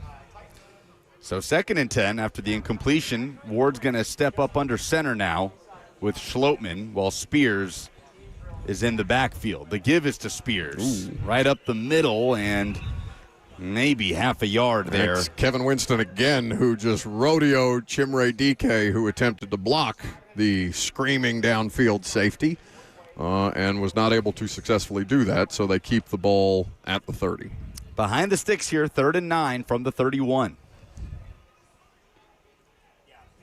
Ward will likely have to put it in the air here. In the gun with Spears to his right. Who's 95? Horn. Timmy Horn is 95. Timmy Horn getting some work with the ones here. Ward on 3rd and long. Looking like they're going to bring pressure. They bring 4. Cam throws left side, flutters it to Robinson, who catches at the 40 and is spun out of bounds by Taylor there. Near side, 1st down, pickup of 10. That's a big-time play on 3rd down. Exactly what you need and exactly the spot you needed to get to, with an undersized wide receiver, but who had cleared the coverage with well enough time to give Cam the opportunity to make that play. That's one of those throws that almost feels like, Lucas, you just throw it to a spot and trust your guy to be there. He did layer that one in a little bit. Ball spotted on the 41 after the 1st down gain. Cam in the gun, takes the snap, fakes a give, and will dump it to DK out of the right side of the backfield, and he's bumped out of bounds at the 45, picks up 4 to bring up 2nd and 6. Good job there by the offensive line, giving him sufficient time to get that play off, to let DK get out to the flat. Looked like there was a linebacker out there with Chim who was not able to make the play. No, it was Jacob Martin who was chasing the play down. They'll huddle it up for a 2nd and 6 on the 45. Ward breaks the huddle, spears the running back, 2-by-2 receiver set. Jeff and JFM shifting around. We haven't seen too much. It's not JFM. Or excuse me, who is that wearing 90? Yeah. JFM Ward is 91. Takes the shotgun snap, quick drop, quick throw, right side. Caught Robinson just sitting in opposing territory, and he sprints out of bounds close to the opposing 40. They spot it down at the 41. Good quick throw. Cam knew exactly where Robinson would be, and it's a first down. 90 Solomon Thomas, who's playing a lot more interior defensive line with the current construct of the Titans defense. 1st and 10 at the plus 41. Handoff to Spears behind left guard, and he is stopped after a pickup of maybe 3. Cedric Gray there to make the tackle very quickly. Some shoving with Alontae Taylor and Tajay Spears after the play, but they get back into the no huddle. No huddle here. Hurry up offense. Cam takes the snap. Pressure coming from behind. He weaves out of it, rolling to his left. Cam throws deep downfield, tipped away. What a play that is. Pass intended for DK. A diving deflection by Winston Jr., who came out of nowhere. Kevin Winston around the ball consistently today. A great play there in pass coverage. I also think Keldrick Falk would have had the sack there, Lucas, though Dan Moore did his best to try and ride him on the outside. I thought Cam maneuvered the pocket pretty well there, too, even if Falk would have had the sack. It's good practice in him feeling the pressure, even if the pressure would have gotten there. But, man, DK looked like he was going to have an easy grab to make it 1st and goal, and Winston came flying in to tip it out on the near sideline. So they do kind of reset a couple things here. They're going to make it 3rd and 5. There's a small child screaming, "Let's go, Cam Ward." Where are they spotting this? On the 44. 3rd and 5. Oh, no, they keep moving the line to gain marker. Okay, 3rd and 5 from the plus 44. Ball spotted on the left hash as they move right to left. Titans showing pressure to come from the left side of the offensive line. Falk there is lurking. He looks ready to pounce. Cam scanning the offensive line, takes the snap. Here comes the pressure. Cam over the middle, caught wide open. Bellinger across the 20, and I think they'll tag him down just inside the 20-yard line at the 15. That's a really good job by Cam recognizing the pressure and getting rid of the ball as the pressure was heading in their direction. That looks like that is going to do it for the first team, so they end on a successful play there. Slow start to the drive, but a good job working out of it and getting some hurry up in there. You know, I do wish that because this is now the second practice, Lucas, where we haven't seen them operate in the red zone. I wish they would let them get to the red zone and see what they could do there, if they can get to the red zone. So now they'll reset the situation. I mean, they got there just now with Bellinger, and they're just not going to let them finish the drive. Here come the twos. Ball on the 30-yard line for Mitch Trubisky. Now you have Coogan back at center, Slater back at right guard. Thomas the right tackle, Crenshaw Dixon the left tackle, Trubisky under center. Michael Carter the back. Takes the snap, handoff Carter. There's a hole on the left side. It closes quickly, and he is stopped after a gain of 3. Yeah, you had Kyle Granson trying to block Malik Herring there on the outside. Herring did a good job to get past the block, shed the block, and make the tackle. Man, that tipped pass breakup by Winston Jr. quietly. Play of the day. That's one of the plays of camp defensively for me, just from a pure athleticism standpoint. He's just kind of a pterodactyl out there. If he can stay healthy, man, that could end up being a huge steal for the Titans in last year's draft. Ooh, the Terror-dactyl. That's his nickname. The Terror-dactyl? 2nd and 7 from the 33. Trubisky rolling right, pump fakes, may tuck and run. He does. Hill closed down on him quickly. I don't know if he gets the corner against Anthony Hill. I don't think he does. No, Hill slowed up a good bit there. It was a gain of 2 to bring up 3rd down. Not the hill you want to die on. This is what you came back and put a headset on for? I'm so chill. I'm so cool. Oh, God. Okay, 3rd and 6 from the 34. You know, Keldrick Falk in now with the twos, but he's getting the vast majority of his work with the first-team defense. Yeah, Falk just staying on the field, right? Well, he was off for a play, but has since come back in. 3rd and 6 from the 34. Trubisky in the shotgun. More pressure creeping up to the line of scrimmage. Hallett is threatening. Now he backs off. Trubisky takes the Oh, snap my over God. the middle, and it's broken up by Robinson. 38? That's Tony Adams, who would have been in there and would Yeah. have sacked the quarterback immediately. And it was a quick throw, too. He came completely clean through the line of scrimmage, did Tony Adams. Yeah, we're seeing them struggle a little bit with this extra pressure that's coming, They especially are the backup. not picking up the protection, or not picking up the pressure well. That was so intended for Oliver, I believe, over the middle. Yeah. Broken up by And Robinson. company. Yeah. Oliver and everybody else in the vicinity, because Tony Adams would have taken his head off. They are going to give a 1st and 10 here for the Twos on the 40. 10 yards shy of midfield. Trubisky under center. Carter in the backfield. 4 down lineman. Takes the snap, handoff right up the gut. Carter has a seam, That's spins nice. at midfield, and he's off to the races. They're going to tag him down right at the 50. And who was that wrapped him up? That was Tony Adams. Tony Adams giveth and Tony Adams taketh away. I don't know what Tony Adams could have done after that. I mean, they just kind of let him through. That was great blocking up front by that offensive line. Hey, man, what? Michael Carter has just had a steady camp. That they've got a numbers problem at running back. They got a numbers problem at defensive end. They got a numbers problem at wide receiver. If I'm being completely Like honest, a good problem. Yeah, for sure. It's a good problem to have. Mm-hmm. Sound like Seinfeld. Hey, what's the deal with practice squad depth? Oh, man, it's 11:59. Oh. 1st and 10 from midfield. We'll go after this play, Zach. Just not watching the clock at all. Under center, handoff Chestnut up the middle. He is just kind of wrangled down there. Old Collins. There's kids here. By the mini fridge. Kalen Saunders, we got to go. Oh, Colin Saunders. All right, very good. I'm Buck Rising. It's 104.5 The Zone.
We welcome you back to the Titans practice facility where a little bit of shoving match just broke out after the play. First team offense. Dan Moore got his helmet ripped off. Tajay Spears had a nice, would we call it an explosive play? Explosive play opportunity there. Good things in the run game on this drive, and Cam had a really nice layered ball over the middle to Calvin Ridley in stride. Who got a hold of Dan Moore's helmet? Barton.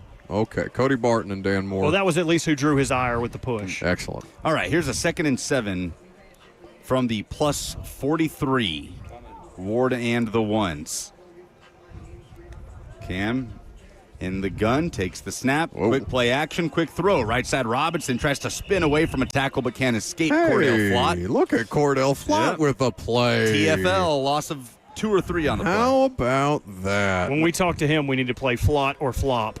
I don't think they're going to put Cordell Flott on the show. Oh, come on. Why not? We've been nothing but glowing. Because he's very bad. Now we're definitely not getting him. I mean, it's just this factually accurate. I don't know what you want from me. 3rd and 9 from the 46. They usually don't put struggling players on the show. Offense going right to left. I'm on the show. Ward takes the snap, 5-step drop, steps out of pressure, and sidearms it to the wide open Bellinger in the right flat, who runs free for the first down, dives out of bounds, far sideline. He may have stepped out of pressure in this situation, but I think Jacob Martin would have just taken his head off there. Yeah, but like we are saying that about literally like every modicum of pressure, where it's like there are moments where they are getting a lot Cam of is pressure. going to escape. Like we saw in the Browns game where he threw a dude off. There are moments like that where there's pressure. You think he's throwing Jacob Martin down on the ground like that? Like I didn't see Jacob Martin like wrap up Cam in that instance. He he flew around the corner. It's just so hard to tell. Just blew by the offensive lineman before the ball came out.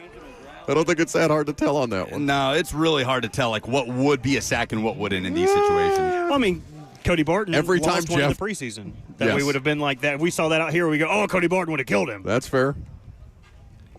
All right, here is a 2nd and 10 with Ward from the 35. Showing blitz.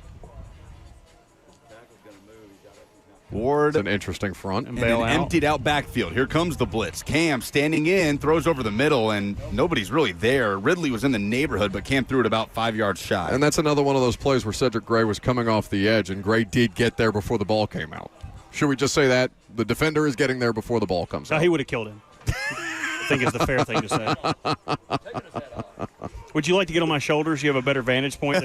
They're crossing my frame. Topple over and break my neck. You would fly like a squirrel, baby. Here is 3rd and 10 from the 35. I don't think he'd fly. Ward in the gun. That ass would catch him. Pollard is the back. Just bounce. Yeah, boing. That boing you heard was just lucid. I just got to land on it. Like a kangaroo. Ward takes the snap. Pressure coming. Again, Cam steps out of it. Now Wide open spaces. Cam Ward, 20, 15, 10, cuts inside. Winston kind of was closing down on him, but that is an explosive play by Ward, breaking out of the pressure. Now, you know what, Lucas? That one, he evaded the pressure. No doubt. Because the pressure was everywhere. And a great job by Cam Ward. Now, I don't know if he makes Kevin Winston miss in the open field. Either way, it's a first and goal at worst. That was an explosive run, probably the most explosive play of the day thus far. So we will see now Will Levis. Now, is this a 2nd string Will Levis? Or is this a 3rd string Will Levis? Because Trubisky obviously has not gone. It appears to be 2nd string Levis. Have you guys got to any of these injury updates around the league? No, we haven't done anything newsworthy. Oh, great. Other than just play-by-play We can do all stuff. of that when they get done. Sure. Michael Carter, the running back, to Levis's right. 1st and 10 from the 30. Going right to left. Levis takes the snap, throws over the middle. Caught. David Martin Robinson may have had a knee down when he caught it at the 35, but was able to get up, and they do tag him down there either way. So it's a pickup of 5. I love Kirby shaking his head no and Robert nodding his head yes. It's very helpful to the two of you. Thank you. I do think it's interesting how we saw a lot of influx of Kanik in early practices before he had an injury, and now it feels like they're kind of going with a Spartan version of that tight end room, using a lot of these guys judiciously. They've worked him into the passing game a little more as of late. Levis under center on 2nd and 5. Handoff. Carter probes up the middle and plunges forward to the 40, and it's just enough for the first down at the 40-yard line, gain of 5. They want to be mad so bad. was slung down after the play. I'm like, well, here we go. And then they kind of separate. I feel like Salah's got a good handle on this. Let him fight a little bit, go back and do the play. Let him fight a little bit, go back and do the play. That's what you like to see. If you're going to get tossed out of practice, wait for a hotter day. Yeah. Yeah. If you're going to strategize on what day you want to pick a fight. You ain't even got to fight nobody. Just get in there, push somebody, grab somebody's face mask. All right, let's do the next play. Yeah. 1st and 10 from the 40 for Levis, who is under center. Fakes the give to Chestnut. Will going to throw. He'll just dump it to Chestnut, who gets popped. He would have killed him. Tony Adams. That is. Laid the wood on Chestnut. Tony Adams being celebrated on the defensive sideline right now because he would have absolutely annihilated. Julius Chestnut would have been splattered. That wasn't on the Tony. field. That was Scarface. But the thing about those two, it's like, oh, he would have annihilated him. Yeah, he had him dead to rights. And he kind of did. But also, like, in a game, you do have to wrap up, right? Yes. Like, if you just go in with your shoulder and go, I'm going to annihilate this guy, dude can just spin right off of you, like we saw Flott try to do with Stribling the other day. Chestnut is full size, too, so that's not an easy tackle to make. Levis takes the snap. Quick drop, quick throw, wide open underneath is Montgomery, and he's going to accelerate across the 50 and tagged down at about the 45. Now, that's a name worth mentioning because we have not talked at all about Tyron Montgomery, who was a UDFA signing in camp this year. He's the converted basketball player who was very effective at what, JMU? We got a little hurry up here, Lucas. Yeah, hurry up for Levis. With the 2s, 1st and 10 from the 42 in opposing territory. Fires quickly over the field for Beatty, who has the first down, gain of 12 to the 30. I don't know if it's just this drive, but he's getting a lot better protection, and Will Levis is executing here. It feels like they're bringing less pressure. Where in the last team sequence, it felt like they were either bringing pressure or simulating pressure every play. This, not so much. A lot of linebackers mugged up in the last series. 1st and 10 from the plus 30. Levis moving the offense right to left. They bring 4 here. Levis rainbows one to the far right sideline. It's a little too tall. Oh, Courtney for Jackson. Carter. No, that's not Carter. Who's 39? Courtney Jackson. Courtney Jackson. Wide receiver. That was a who wants to get hurt on this play ball. little high for Courtney Jackson, who is sub 6 foot. Let's see. Checks notes. 5'11". 5'11". That is sub 6 foot. Sub 6 Okay, foot. 2nd and 10 from the 30. 6 foot on hinge. Still Levis. Yes. He may be in a committed Levis relationship. takes the snap, handoff Carter up the middle. Nice hole for Carter, who finds contact at the 24 where he is slowed. And so they give him 6. 3rd and 4. Look at Falk. What about Falk? He's holding his shoulder. He's slumped over. He's going to the ground. That's not good. That looks unpleasant. He's holding his left or his right shoulder. He's able to walk off on his own power. Is it dislocated? It looks like it's hanging. Yeah, he's in some pain. Okay, so he's coming off the field. Looks like Femi replaces him. I'll keep an eye on him if you guys watch the play. Replaced by Femi. This is 3rd and 4 from the 25. Falk being looked at on the far sideline as Levis is in the gun. Carter on his right hip. Will makes an adjustment at the line of scrimmage. Claps his hands, takes the snap, pressure coming, lobs one deep down the left side. Man is there. Oh, it's nearly a spectacular snag by Restrepo. Levis put a little too much mustard on it. Incomplete. Would have been a great diving touchdown catch. A little too much relish. Let's go. A little too much ketchup. I have been waiting for a week for you to say that. Robert's so upset we didn't work that into Monday's show. Well, I wanted it to be just enough mustard. The phrase I wanted you to say was just enough mustard. That is a sufficient amount of mustard. I want. Let's make that a thing. Mustard? Too much mustard. Yeah, I want it to the point where when we're doing like live shows and there's people there, and I'm just like, that's. And I hold the mic out, and everybody goes, too much mustard. What are you, a game show host? Yeah. What are you, Bob Barker? Let's play America's favorite game. Is that too much or too little mustard? Hosted by DJ Mustard. Oh, damn. Dixie says too much mayo. That would have been. No, Dixie. No. We got the first team out here. I think they're about to pop Keldrick Falk's shoulder back in. He's working his way. Well, the way you'll know they're going to do it is if they take his wrist and try to put it over his head. If you hear a scream. All right, Ward is in the game. 1st and 10 from the 35, moving left to right. Takes the snap, drops back, quick throw left side. Iomanner snags it out of the air, high points it, and runs out of bounds past Taylor at the 45. They mark it at the 43, it looks like. Alontae Taylor not able to make the catch contested there, but was there to try and wrap him up. Yeah, they mark it at the 43. It brings up 2nd and 1. No, 44. 44 for 2nd and 1. Thank you, Kirby. Like, where they're spotting it is always all over the place because Bones is like, I want it here, and somebody else is like, no, it's over here. Yeah. The line to gain marker's always jerking around. They don't know. We know, Lucas. It's not your fault. I swear I'm doing this right. 2nd and 1. I swear to God. Spears is the running back. Overload. Ward in the gun, handoff. Spears patient with it, and Tajay bounces left across midfield across the 45, and the whistle blows right at the 45. Nice patient run by Tajay Spears. All right, Cam trying to get him going here in a no huddle. They're in plus territory and on the move. 1st and 10 from the 45. Quick snap, Cam in the gun. Pump fakes left, now throws that way, and Helm was standing on that far sideline. It's incomplete. That was kind of an interesting sort of stutter step from Helm. He didn't make an attempt at the catch. It was like he knew he was out of bounds. Yeah, I think he knew he had already stepped out of bounds. Yeah.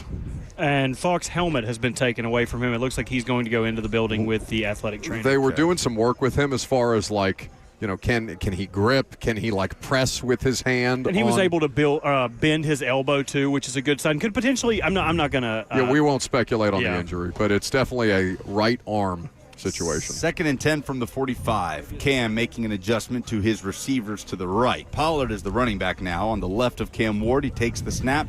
Quick drop, looking middle of the field, scrambling to his left, and that's a sack. Are we sure? As Cam incompletes it down the left sideline. Did he evade the pressure? Stop it. No, that time Martin. Oh, okay. That time. Martin was being a great teammate. Martin literally he stopped. Was taking baby steps towards Cam after he had already reached. I will walk very slowly and hope that you hear me. I'm coming. It's me, Jacob. Hello. Do you remember me, Cam? Knock, knock. I'm coming to sack you. They do basically award the sack and drop it for a loss of 5 back to the 50. So it's 3rd and 15. So who replaces Falk? You've got Jermaine, you've got Jacob Martin, you've got Jeff. Only 3 down defensive linemen looks here. Potentially in dime. Basically a prevent defense here on 3rd and 15. Is there time on the clock? 14 seconds. Okay. Cam takes the snap. Yeah, no rush. Cam winds up, heaves deep down the left side. DK double teamed, and it's picked off by Taylor. Wow. Alontae Taylor intercepts it. That was basically a 2 seconds on the clock. Or maybe 8 seconds, try to get into field goal range. Yeah, you had 2 defensive backs around Chimere DK, who was just going to have a hard time holding on to that ball. And kind of troubling because he had Wandell singled up with Marcus Harris on the other side. So if you're going to take a shot at the end zone regardless, why'd you take that one? Why not go for the guy that's singled up, unless it was predetermined that that's where his throw was going? Yeah, that's the thing that we don't know, right? Because that's an easy thing when fans are watching. You see a streaking wide open receiver. You don't necessarily understand what the progressions are. But that, in a prevent situation, he had plenty of time. Jeff didn't decide to turn on the rush until 5 seconds into the play. Right. All right, here's Trubisky in the game now. They'll start the drive at the 35, 1st and 10. Trubisky takes the high snap, throws quickly right side. Nice diving catch coming back for it by Oliver.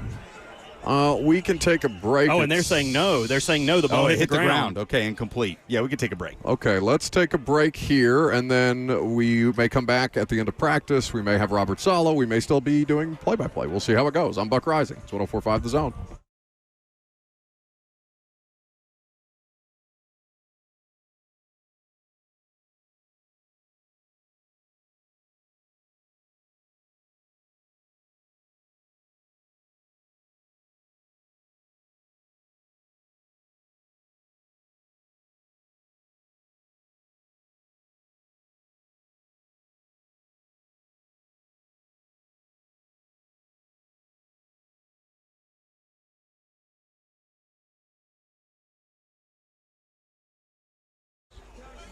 The Tennessee Men's Clinic celebrating 12 years, now open in Murfreesboro, serving Nashville, Franklin, and Clarksville, as well as the borough and so many more across Middle Tennessee. They are legit script certified. A legit script certified clinic doesn't live in the gray area. That's never the way that the Tennessee Men's Clinic does business, because they have real history, getting better and better with their treatment plans each and every year. They are urologist-led, which means a urologist will oversee every part of your individual protocol and your care. No cookie-cutter treatments, no one-size one-size-fits-all approach. That's why if you want the best, you go to the Tennessee Men's Clinic. The pills don't work for everyone, and even when they do, a lot of guys deal with side effects that nobody loves. If the pills haven't worked or never really did, that's exactly who the Tennessee Men's Clinic is built for. Right now, they have a great offer, full hormone panel plus PSA for only $99, and you will know your exact number in about an hour from once your tests are taken. So call today at 615-208-9090. That's 615-208-9090, or visit them online at TennesseeMen'sClinic.com.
There is a Jags fan in the chat. Oh, okay. I mean, there is a very good absolute warfare happening in the chat. Is right there? now. Yes. Why? What happened? There's a Jags fan called Canes and Jags for life. Of course, 4 is the So he's a loser twice. He's a Miami 4. fan. He's a national champion runner-up.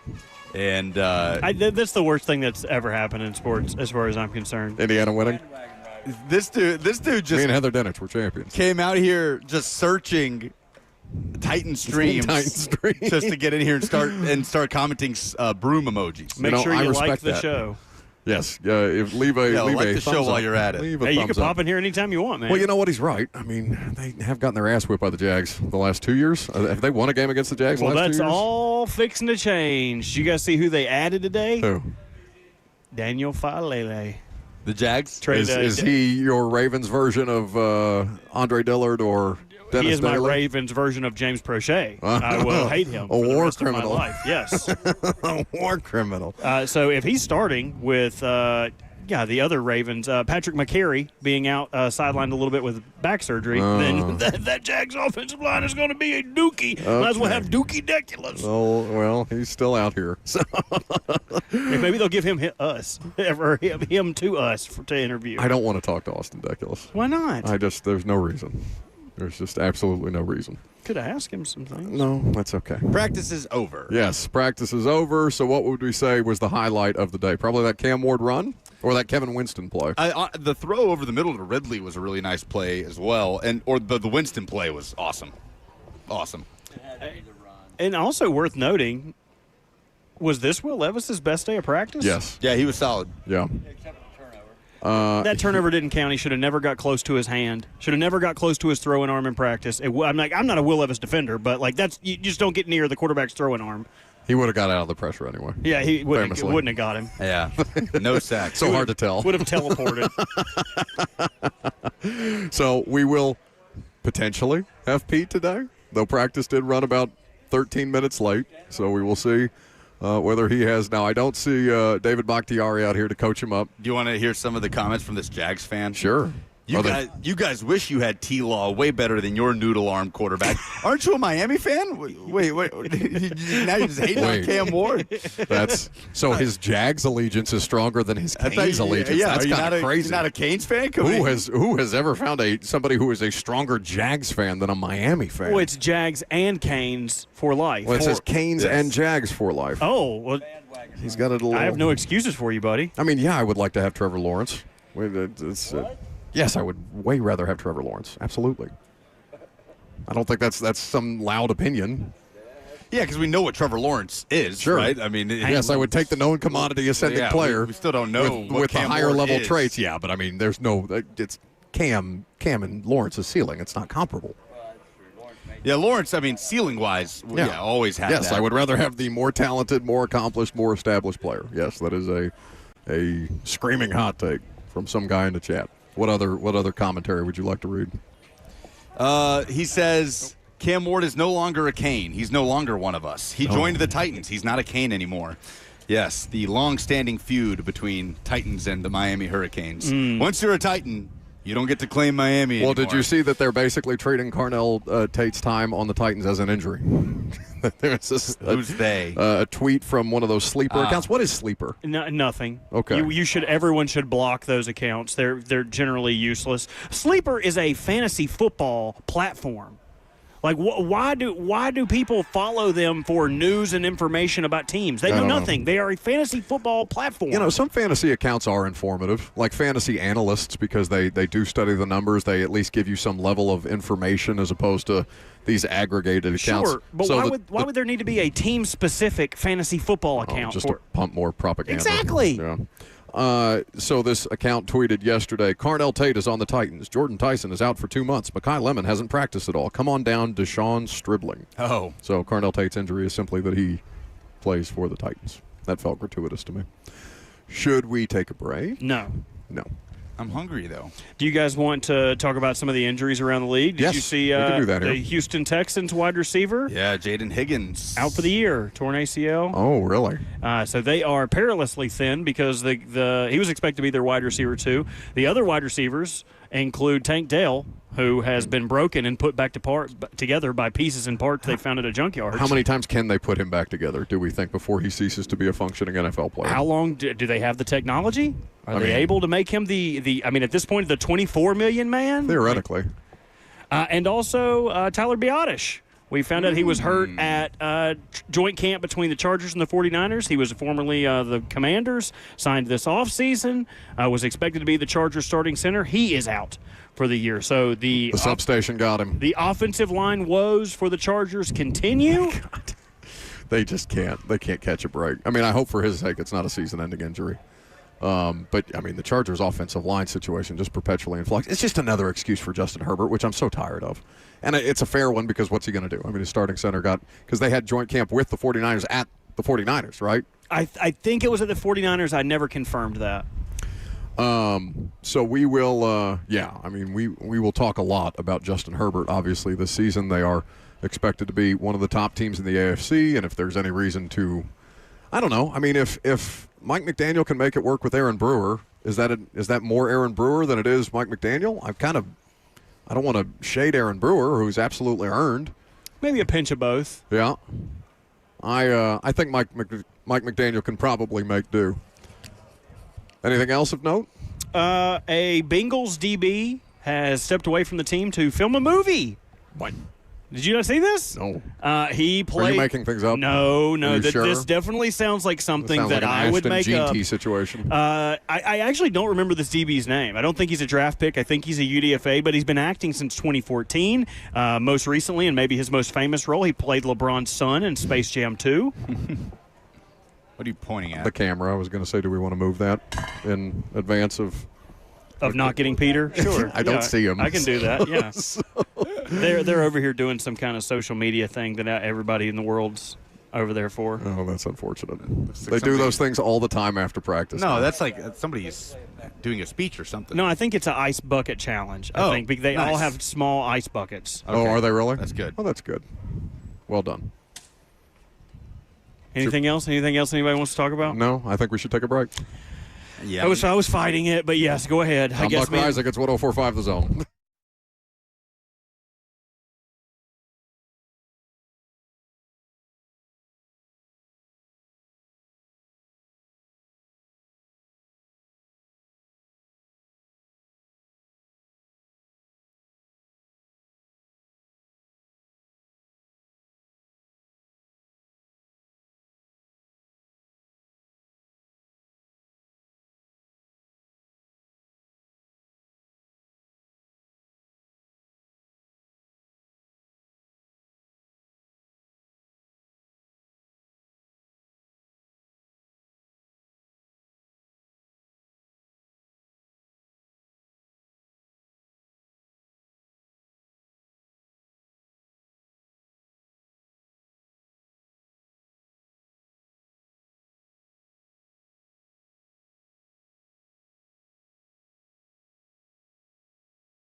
Welcome back to the show, fueled by Hattie B's Hot Chicken. The Titans head coach, Robert Saleh, is at the podium, so we go live to that now. Tight windows. So he's learning every day. He's doing a really nice job. He's only going to get better. Started out initially at X, but now we're starting to see you move him across the formation. Was that planned? Or That's Dayball's offense is built in a way where he can move his guys anywhere that he needs to move them. And then how about what you've seen from him against press? That's still ongoing. You know, we haven't pressed as much, and you know, he got some action against San Francisco. Hopefully we get a little against Seattle. I know we'll get some versus Chicago, but that's going to be a year-long evolution. You're looking forward to having Seattle in here. What's the challenge there compared to maybe last week? You know what? They're not to compare the two. I mean, they're two elite organizations. Both teams sitting there in the second round of the playoffs a year ago.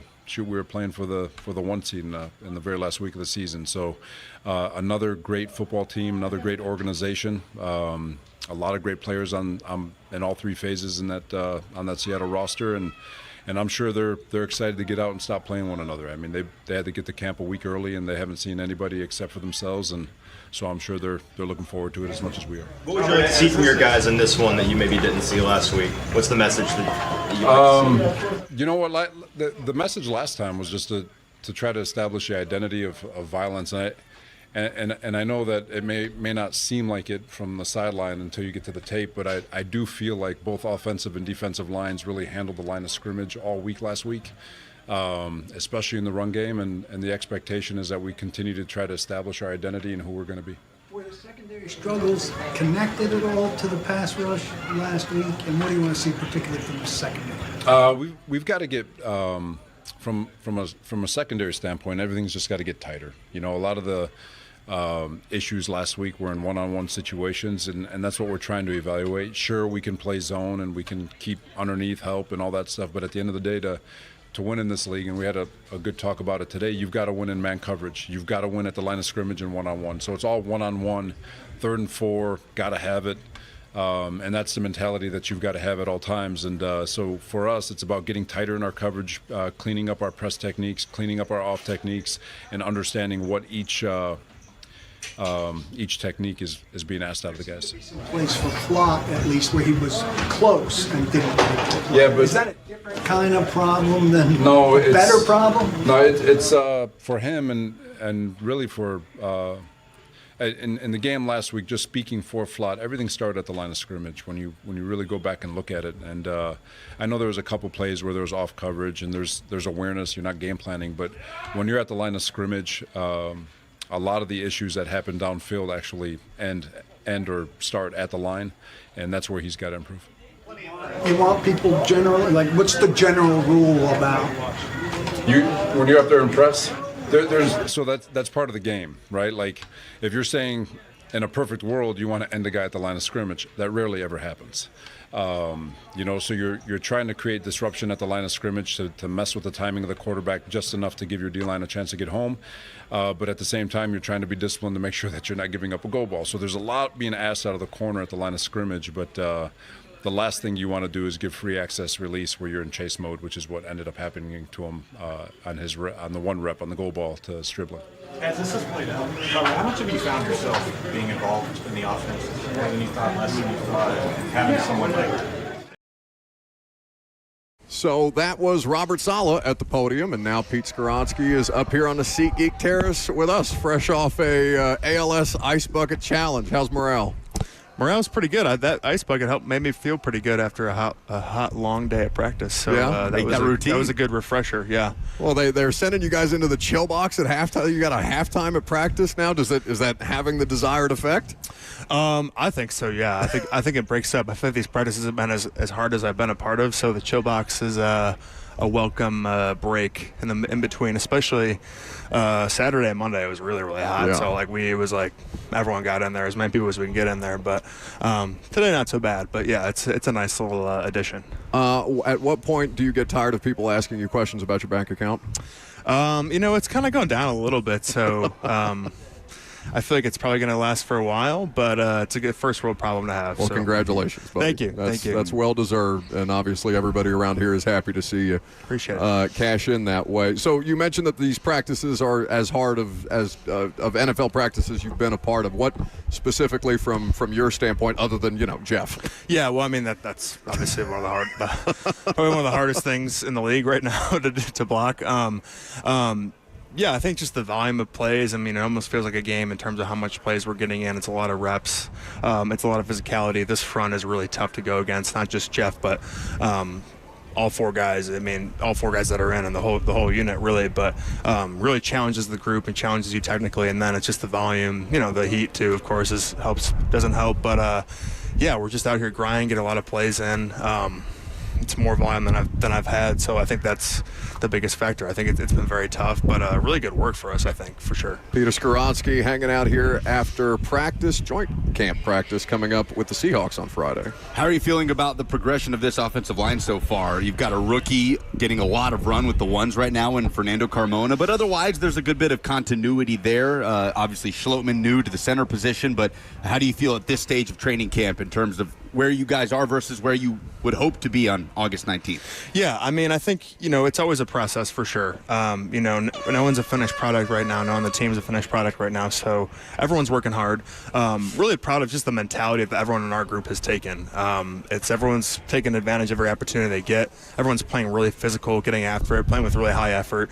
That's really all you want from a group in terms of mentality and attitude from at this stage and point. And I think, the process and guys continuing to work hard will sort itself out, the five we have out there. But really proud of Fernando, really proud of the whole group in terms of the way they've attacked things and played physical and just got after it. What did you see from Cam Ward last year in terms of his command of the huddle with you guys and relaying things to you guys? And what does that look like now in his second training camp as a pro? Yeah, I think early on last year, maybe had trouble relaying some play calls and stuff, which is totally normal for any first-year quarterback. But now he really seems on top of his stuff. I think Dave has helped him a lot in terms of volume of stuff and feeling comfortable and relaying that to us. So his command is excellent. He's a really confident guy. You guys have been around him. So that carries on towards the huddle and his demeanor, and he's very confident. It seems like every play he calls, he feels is going to be a touchdown by the way he says it. So that's a great thing to have as an offensive lineman, because you just feel confident in what he's doing. You're an old head now. A little bit. I don't know about that, but I mean, Pete, given a lot of new faces, and maybe it's just on a regular basis. There's been a lot of turnover here last couple of years, but it's kind of crazy to see how far up there you are in tenure relative to the rest of the guys. Yeah. I think unfortunately it's been a little bit of the result of our results in the previous years, a lot of turnover and stuff like that, which isn't fun. But yeah, I guess it's been 4 years now, so yeah. As far as I feel like every year there's some level of what's the difference, what feels different, and I know it's not great to compare, or you don't like to get into comparisons or things like that, but if you had to sell the audience on why you guys feel as confident as you do right now, what would you kind of put in front of them who haven't been able to see, they see one preseason game, they see 3 series of you guys as starters, but they don't get the rest of the context out here? Yeah, I mean, I feel really confident in the coaches we have and the staff and the experience, I think, is really, really good. You've seen what the solid defenses have done in the past and how productive they've been. You've seen what Dave has done with young quarterbacks, and that to me is a really encouraging thing to have on the coaching end. And then I think you just see a lot of new pieces that can really make plays on both sides of the ball. You've seen Tate light it up on a lot of days out here. Wandell and Ritt are super experienced. Cam is continuing to come along. I think is going to be a star. And then on defense, you have that bruising front man. I think Jeff is Jeff, but the whole front is going to make plays. I think you see on the back end too. So you just see a lot more playmakers, a lot of guys you feel like are really going to make a difference in a game. I think that's what's so exciting, and especially speaking from the offensive end, just seeing the playmakers we have, and TP and Tajay doing their thing too. And so guys who have done really well, and young guys who I think are going to continue to do really well, and that's exciting to me. Well, that was one of my bigger takeaways from Thursday, is that you guys were able to run the ball the way that you were. And I understand it's not game planned, I understand it's not schemed defensively, but just to have that in your back pocket to try and bring more of that balance, as opposed to last season where it felt like you guys were getting into a drop-back game so often. Yeah, as an offensive lineman, you like to be able to run the ball. You don't want to be in the drop-back game as much. You don't want them to tee off, so that was a great feeling for sure. I think anytime you're staying on schedule, you're running the ball, you have a little bit of element of variety, I think is great for an offensive line. So I love that. And I think we've seen a lot of that here in terms of Daves and what he presents, and really keeps the defense on our toes for us. So that's a great thing, especially, it starts with running the ball for sure. And proud of the outing we had in terms of rushing on Thursday for sure. Peter Skoronski is here. What are you hoping to gain on Friday? What kind of challenge are you looking forward to in terms of what the Seahawks are going to throw at you guys? Yeah, what a great challenge. That's the best team in the league, Super Bowl champions. I think the best defense in the league. Them in Houston, I think, Seattle is really, really, really good on defense, especially up front. So, I don't know. You couldn't ask for a better challenge. It's going to be really competitive. They're going to be really physical. There'll be a little chippy, I'm sure, but great experience for us to learn, to see a different style of front for sure too, different style of scheme defensively overall. It's just going to be a great experience to learn, and we'll take lumps and we'll have good plays too, but what a lucky experience to play a team like that in August and practice and be able to learn from that and grow and go into the season. And fortunate we're not playing them regular season. Obviously they're a great team, so excited to have them here. You gave them a pretty good, again, you're trying to win the game. You guys gave them a pretty good game last year. In fact, that was one of the games where you came away from, at least from an external perspective at the end of the year, being like, okay, this looks more competitive. This looks the way that, maybe you thought it was going to at the start of the season. Yeah, I agree. I think I went back and watched that game a couple days ago and just impressed with Cam and his poise and ability to make plays in that game. And when you see your starting quarterback, do stuff like he did in that game, I think that's super encouraging.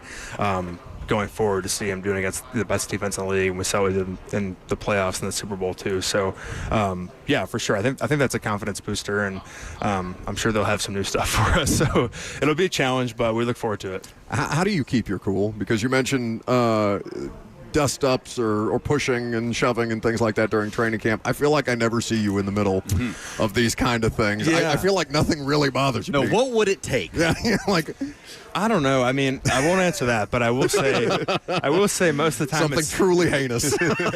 Most of the time, first of all, you always got to protect your teammates. You stand up for your boys, and I'm not throwing punches or anything, and no one should in practice, but you do have to protect your teammates. But honestly, sometimes it's like a nice time to get a little blow and take a few breaths while all that's going down. You can go in there and try to separate people, but I don't know. I feel like the job is hard enough in terms of blocking and who I have to block in practice.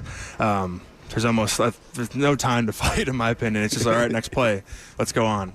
But yeah, that's sort of been my mentality. I just don't have the time for it. I feel like it. Well, Pete, we appreciate only bank account question. Hopefully it's the last one you get. Surely not. If you could go back and tell 10-year-old Peter Skoronski, you're the highest paid guard in the history of the National Football League, what would be the first thing that 10-year-old Peter Skoronski would want to spend that money on? 10-year-old Peter Skoronski. What year were you born? 2001, okay. 2011. What was popular in 2011? Okay, you know what? I'd say this is pretty consistent with 25-year-old Peter Skoronski. I have an aquarium, and I was very into fish as a kid, too. I used to go to this aquarium by our house all the time. And I have one now. I have a fish tank. So one of my first purchases was some more fish and some plants for my fish tank. Not exactly like a major purchase, but I feel like that young Peter Skoronski would want that too. What's the gallon? 29. It's not too nice. bad. Okay, yeah. Nice. But the only other person I know with a fish tank is Slay. Doesn't Slay have a fish tank at his house? Yeah, he's got a water zoo at home. A water zoo? That must be a fish pond or something. Pete,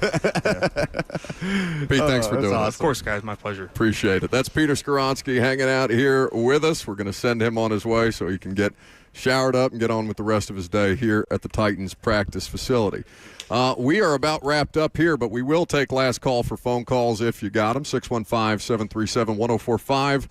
The number, always good to catch up with Pete, and congratulations to him. A fish tank. That's a good answer. An aquarium. An aquarium. Hell, Let me not disrespect the fish tank. He could buy the damn Atlanta aquarium at this point. I don't know. What? Okay. I'm not That's putting his headset on. That's not working the way that you want it to. I'm not here. Look, just oh get my really God! Close. Kiss. Just get really close. Say what you want to say. Wait, how do you? Your first question is how many gallons? How many gallons? That was my question. Fresh water, salt water. Oh. That's the real question. Well, I was going to ask what is the most exotic creature in the tank, but I looked up and he had to go at 52. So a 29-gallon tank is probably some guppies. You don't know that. He could have starfish. He could have don't be dismissive of that grown man's aquarium when he walks away. He said guppies. Guppies, the audacity. He's a pro hater. For Kirby? No, I'm a pro hater. No, you think you're a pro hater. Kirby. No, in reality, Robert is the most ardent hater. Like when you talk about when somebody hates something. He doesn't hate He often. gets up in the morning and goes, "Who can I rip on today?" No, I just want don't like someone to people. love me half as much as Robert hates the things he hates, like the Bills. Josh Allen. Just put the headset back on. It's going to be a little sweaty. Oh! Does that feel damp? Is that a little moist? This is like wearing someone else's swim shorts. Now you know sticking what to it feels like when you threaten Cheyenne to rub your feet after they've been in Crocs. My feet are dry. Okay, don't scream at me. Now. My feet are dry. Yeah, so the Titans did a full team ice bucket challenge for CJ2K. Well, that's lovely. Well done. Who else's jersey? They're holding up Tim Shaw's jersey. Cam held up Tim Shaw's. Jeff held up Chris Johnson's. Morgan Cox leading the and charge. Cox is in there holding court in the middle. Well done, Morgan. Well done, all. Okay, very good. Well done, us. Are we done? Yay us! Yay us! Yay me! Yay me! Yay! We did such a... No, you did a good job. It's like Lucas's soccer buddies here. What's that guy's name? Oh, Jamie Watson. Oh, Jamie Watson! Robert, very jealous when Jamie Watson comes on the show. He did do a good job. You're a much better dancer than I am. Well, that's going to do it. We appreciate your time as always. We're back in studio, yes, tomorrow. And then we will be back out here on Friday for joint training camp practices with the Seattle Seahawks. Well done by Kroll even. Back in the studio. We'll look forward to catching up with you tomorrow morning at 10 a.m.